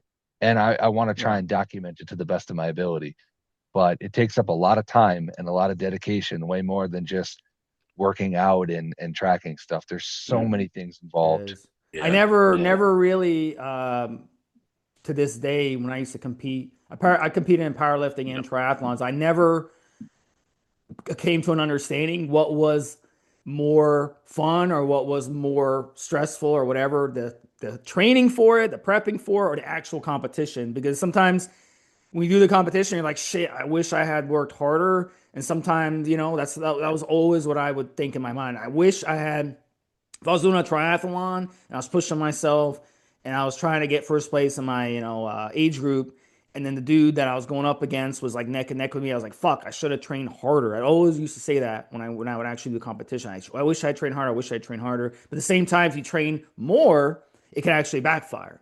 So it's kind of Yeah. like there's always Yeah. this Yeah. back and forth. So that's the kind of the mind fuck of training. Go ahead, guys. Yeah.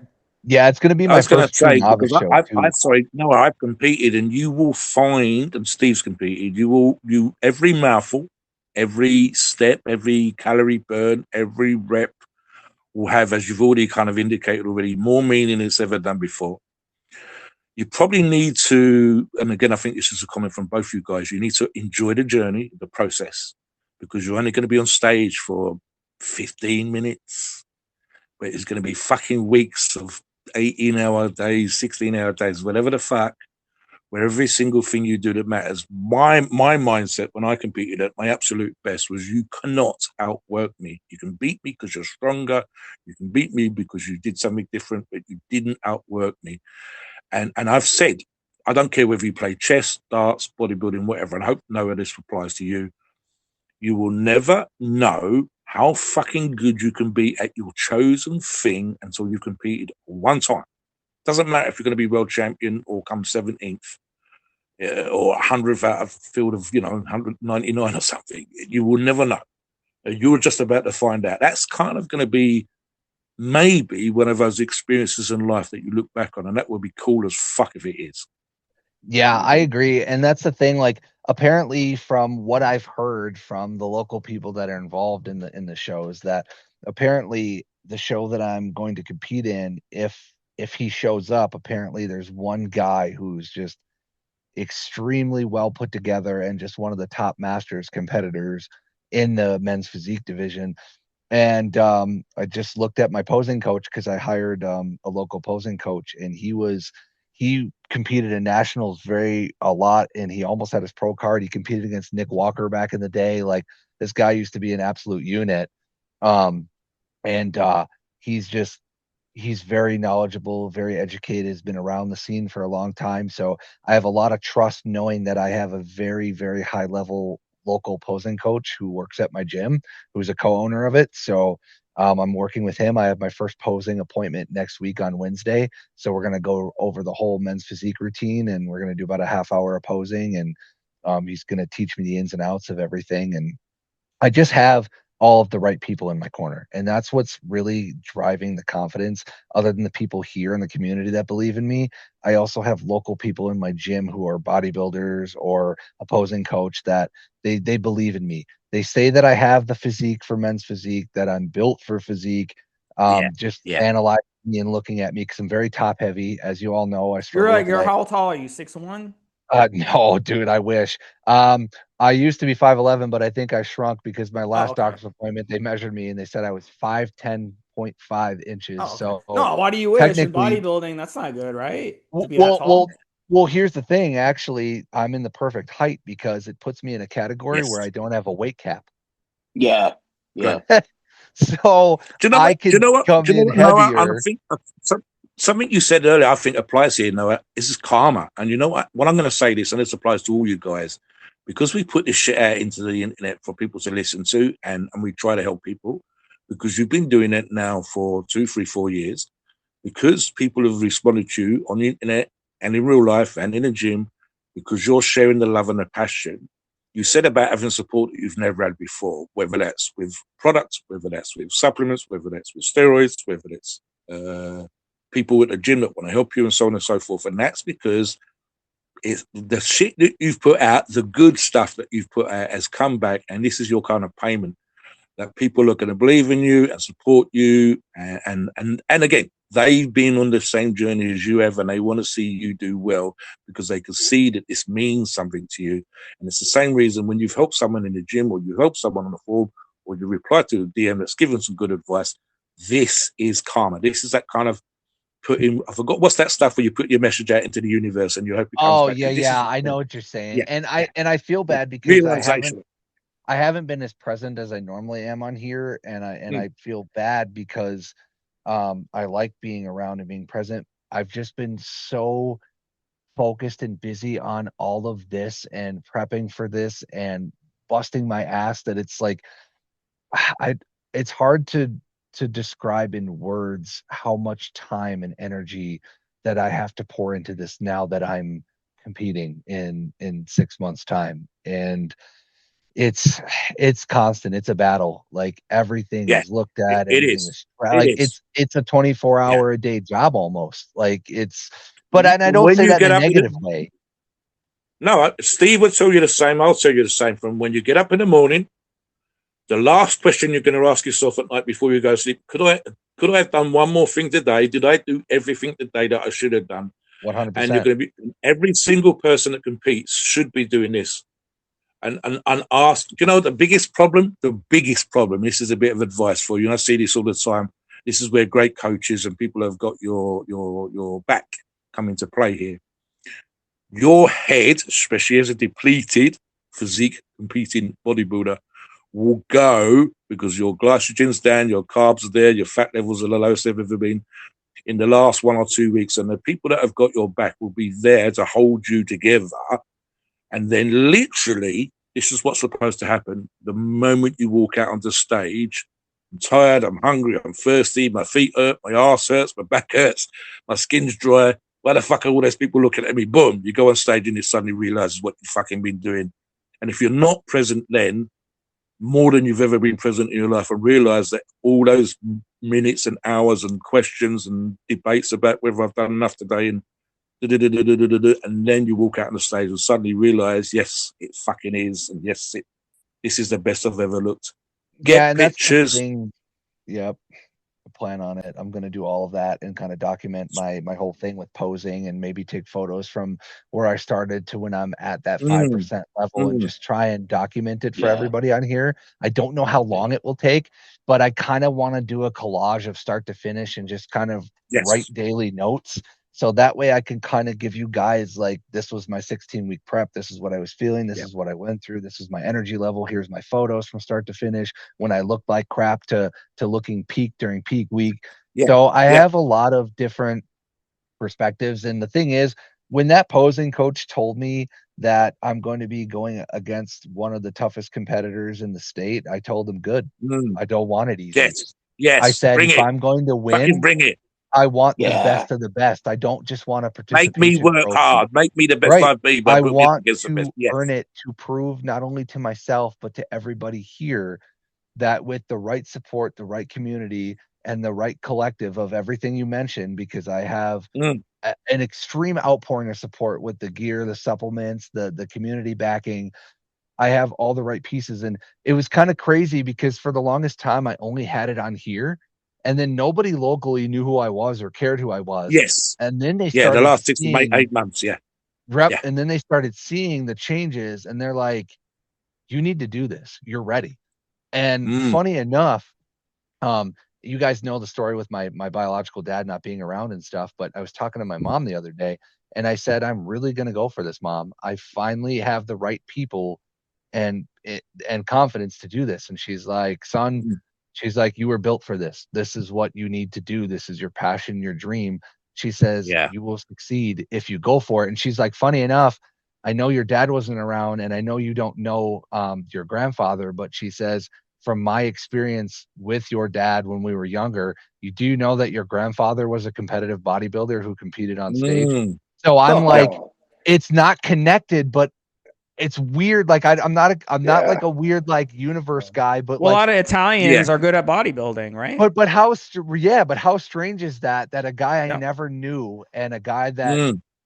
like was supposed to be my father who wasn't, his dad was a competitive bodybuilder in like the 70s and 80s and Yeah. competed. It's 2026 and my mom finally just dropped that knowledge on me, and I never knew that. It's And like I'm like, destiny. Yeah. yeah, like, There was you she go. waiting till So, I actually made the decision to do Yeah. this to like let me know that yeah. like it's in our Yeah. bloodline? So before we finish out the podcast, now I got to ask you, where do you see yourself peaking at? Do you see yourself one day doing like a big regional show in the Midwest? Do you see yourself going to Australia and meeting up with some of the other guys competing and doing contests there? Do you see yourself traveling to Europe and doing content? Like, do you see yourself traveling and bodybuilding, or do you see yourself Well, just sticking local? I don't like things easy, Steve, and anybody who's gotten to know my personality or knows me knows that I want to earn every step of the way and earn respect and do things the hard way, because that's where the growth comes from mentally and physically. And if I'm not growing, it's not worth doing. Um, my first show actually is a regional show, and I'm going to be a true novice and compete in possibly two different classes just to kind of see, to give myself the best ability. Um, to compete, because you only get true novice once. And so having that posing coach explain everything in detail and how it works and the right way to do this to have the best outcome, I might be doing two different classes, and it'd be in the masters division since I'll be 38 when my first show rolls around. But the first step is do this show. If I enjoy the grind and I like it, win, lose, draw, doesn't matter. I'm going to compete as much as possible and probably do maybe 1 to 2 shows a year, because it's very hard to do multiple shows to put your body through that stress. But I would like to continue and do at least 1 to 2 shows a year, work my way from regional shows to a qualifying show, um, which would be Wisconsin State, would be the qualifying show. So if you win Badger State, which is the regional show I want to do, they pay for your entry fee into the national qualifier. And if you win the national qualifier, it's a step to a pro card. So the goal is just local regional shows for now and get as much experience under my belt as possible, and then maybe travel around the Midwest if I can, depending on my work schedule. If I can make a show in like Chicago, Minnesota, like Iowa, anywhere, somewhere like outside of Wisconsin, I'm going to try that. But right now, I'm going to stay local. I'm going to hit whatever shows I can and see if I can get my name out there and just document the whole I, journey. I'm going to ask Steve a question because I know I can relate to this, and I got this just to touch on the shows themselves, and again with what Noah's just said. I think back to competing. I've won an ambassador award. I'm recognised as that kind of person, etc. Steve, let me ask you this, and again, it's maybe prefacing the whole first show through the 700th show. The journey that you've been on, and I guess this applies to all the guys, we never know when we start the journey of going to the gym that we're going to end up doing podcasts or 700 shows or winning awards or competing or being on stage or maybe going regional, maybe going, national shows or whatever else. You never know. I've never envisioned at 15 years of age doing podcasts. I've never envisioned doing hundreds and hundreds of shows with Steve.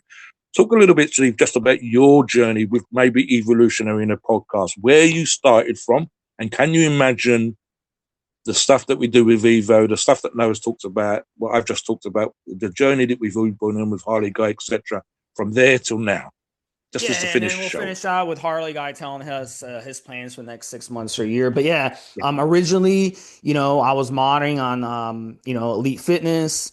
I was modding some sports forums. I was modding, even a fishing forum at one point. But anyway, we ended up, kind of it's like kind of like a crowdsource. Evolutionary was something that was like a crowdsourcing. Everyone chipped in. It was a lot of hours, a lot of time we put together, and you know, I honestly moderating forums is tough. I almost quit, several times. It's tough moderating forums, and there's not much, thank you, from people. A lot of people, they want stuff from you. You get it, it's like running anything, people are always bitching to you about something or whatnot. And so it's a lot of work. It's a lot of work that you have to put in, a lot of hours you put in. So, having the opportunity to start the podcast was like, why not? Hey, I had the opportunity to get the podcast going. I said, why the hell not? Let me try it. So I never imagine it would get to this point, but just like anything else in life, whatever I do, I always succeed at it. So that's just the way I am. So anything I've ever done in my life, I always succeed at it, and that's one of the things that we've been able to accomplish. And then bringing you on board, Mobster, has been amazing. And then bringing Noah on board, and then bringing Harley. I don't know where the hell you guys came from either. Exactly. You guys just ended up showing up on the forum, and you guys ended up working your guys' way up the same way. Oh, So Christ. we have a good Their input on the forum, Steve, is out fucking standing, and they've Yeah, been we have a kind good of like team, and then the most valuable Aussies as players. well are Yeah, excellent. yeah. A lot of the Aussie guys, the moderators who are the Aussie Yes, guys as well, are excellent. So we have a really good, yes. Good diverse hard-working team team. from all over the world that work on the forum. So Evolutionary. Look, it's not Holly. my podcast. It's not your podcast. It's not Coach Trevor's podcast. It's not the No, boss's podcast. It's everyone's podcast. Everyone's podcast.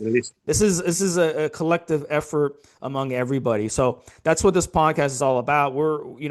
That's why we bring in members off the yes. forum to interview. We don't bring in we've used to bring in these online gurus, and we talked about that earlier, and they didn't bring shit to the table. Even Mr. Olympia champions didn't bring shit to the table.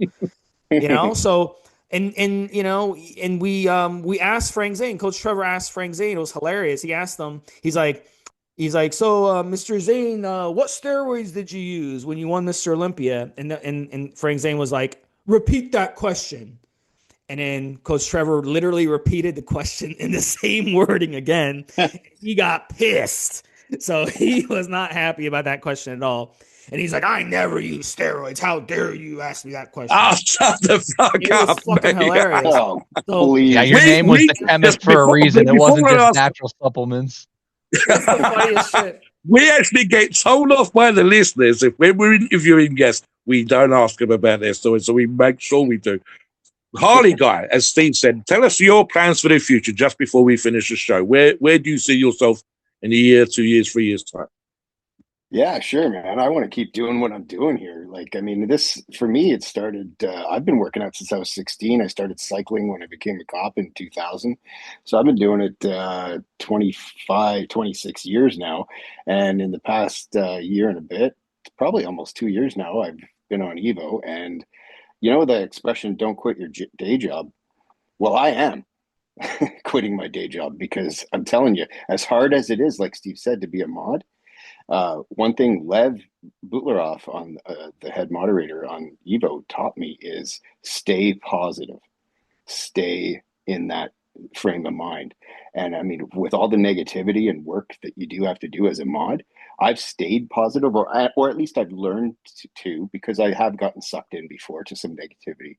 And by staying positive and keeping on working on Evo, it's changed my life. It's changed my outlook. It's changed my personality, my maturity level, my calmness. I'm getting off my meds. It's doing such good for me that I'm going to do away with what's keeping me occupied and in a job that I don't like, and it brings me down, and instead put some more time into Evo, into the podcast, if you guys want me, into our sister forums, and just keep that positivity going and keep it going for myself. And come June, when I am able to quit my day job, I'm going to go full time, 5 days a week, to the gym. So pushing toward my birthday in September of this year, I'm going to turn 50, and I want to take the best damn pics and feel the best I have in my life on that day. So that's what's in the future for me. Now, what my cycle or subs will be, I don't know yet. But I'm just looking forward to keeping on fist pumping here in my. I have an Evo office. I've got an Evo desk. I've got posters on the wall. Man, I am on board with this. It's like I just want to keep fist pumping when I see somebody say they've lost 60 pounds or they've gotten themselves under 5% body fat. I literally sit here at the desk, smiling, laughing, and fist pumping at least a few I times a day.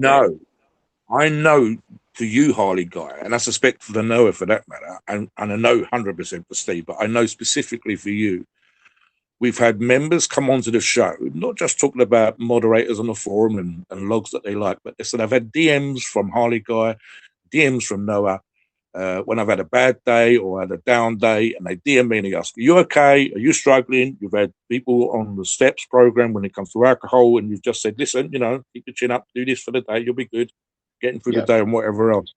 And I think you even said on one show, we're talking about the energy that we put out and what comes back, but I think you even said on one show something about you guys are like my fucking family. There's been days, and I'm sure Noah gets this and Steve gets this, and I do too. I can get up in the morning, I'm grumpy in the morning. That's fucking shit, that's bullshit. And then the rest of the day, I'm good to go.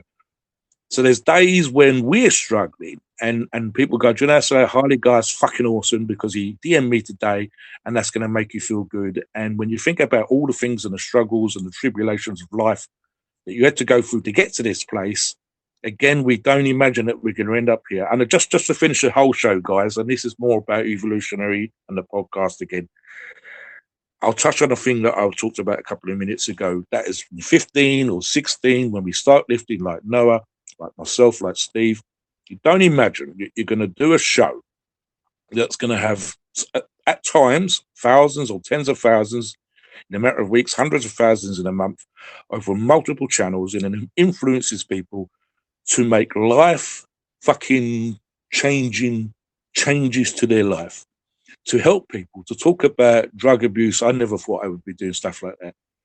The closest I've got to that is voluntary youth work for a couple of years. Never think you're going to have that kind of impact. You're just out there doing your shit and going to the gym because you like it. And then at some point, Evolutionary, over 700 shows with the other shows, thousands of shows with the other channels and stuff that we're involved in, makes little tiny baby changes on a daily basis that gives that stuff meaning. And it's kind of reward in and of itself. So again, this is for the listeners, just to finish. What are your thoughts on the show? Has some of our shows been fucking crazy? Has it entertained you? Has it put a lump in your throat? Can you see yourself, listener, 5-6 years down the road doing something like this, and not just because you want to be an influencer, but actually helping people by talking about something that you're passionate about too? Because that's what we're doing. All four of us are passionate about this. We like going to the gym. We like being in shape. And some of that information and some of that passion comes across, I hope. What are your thoughts, listeners?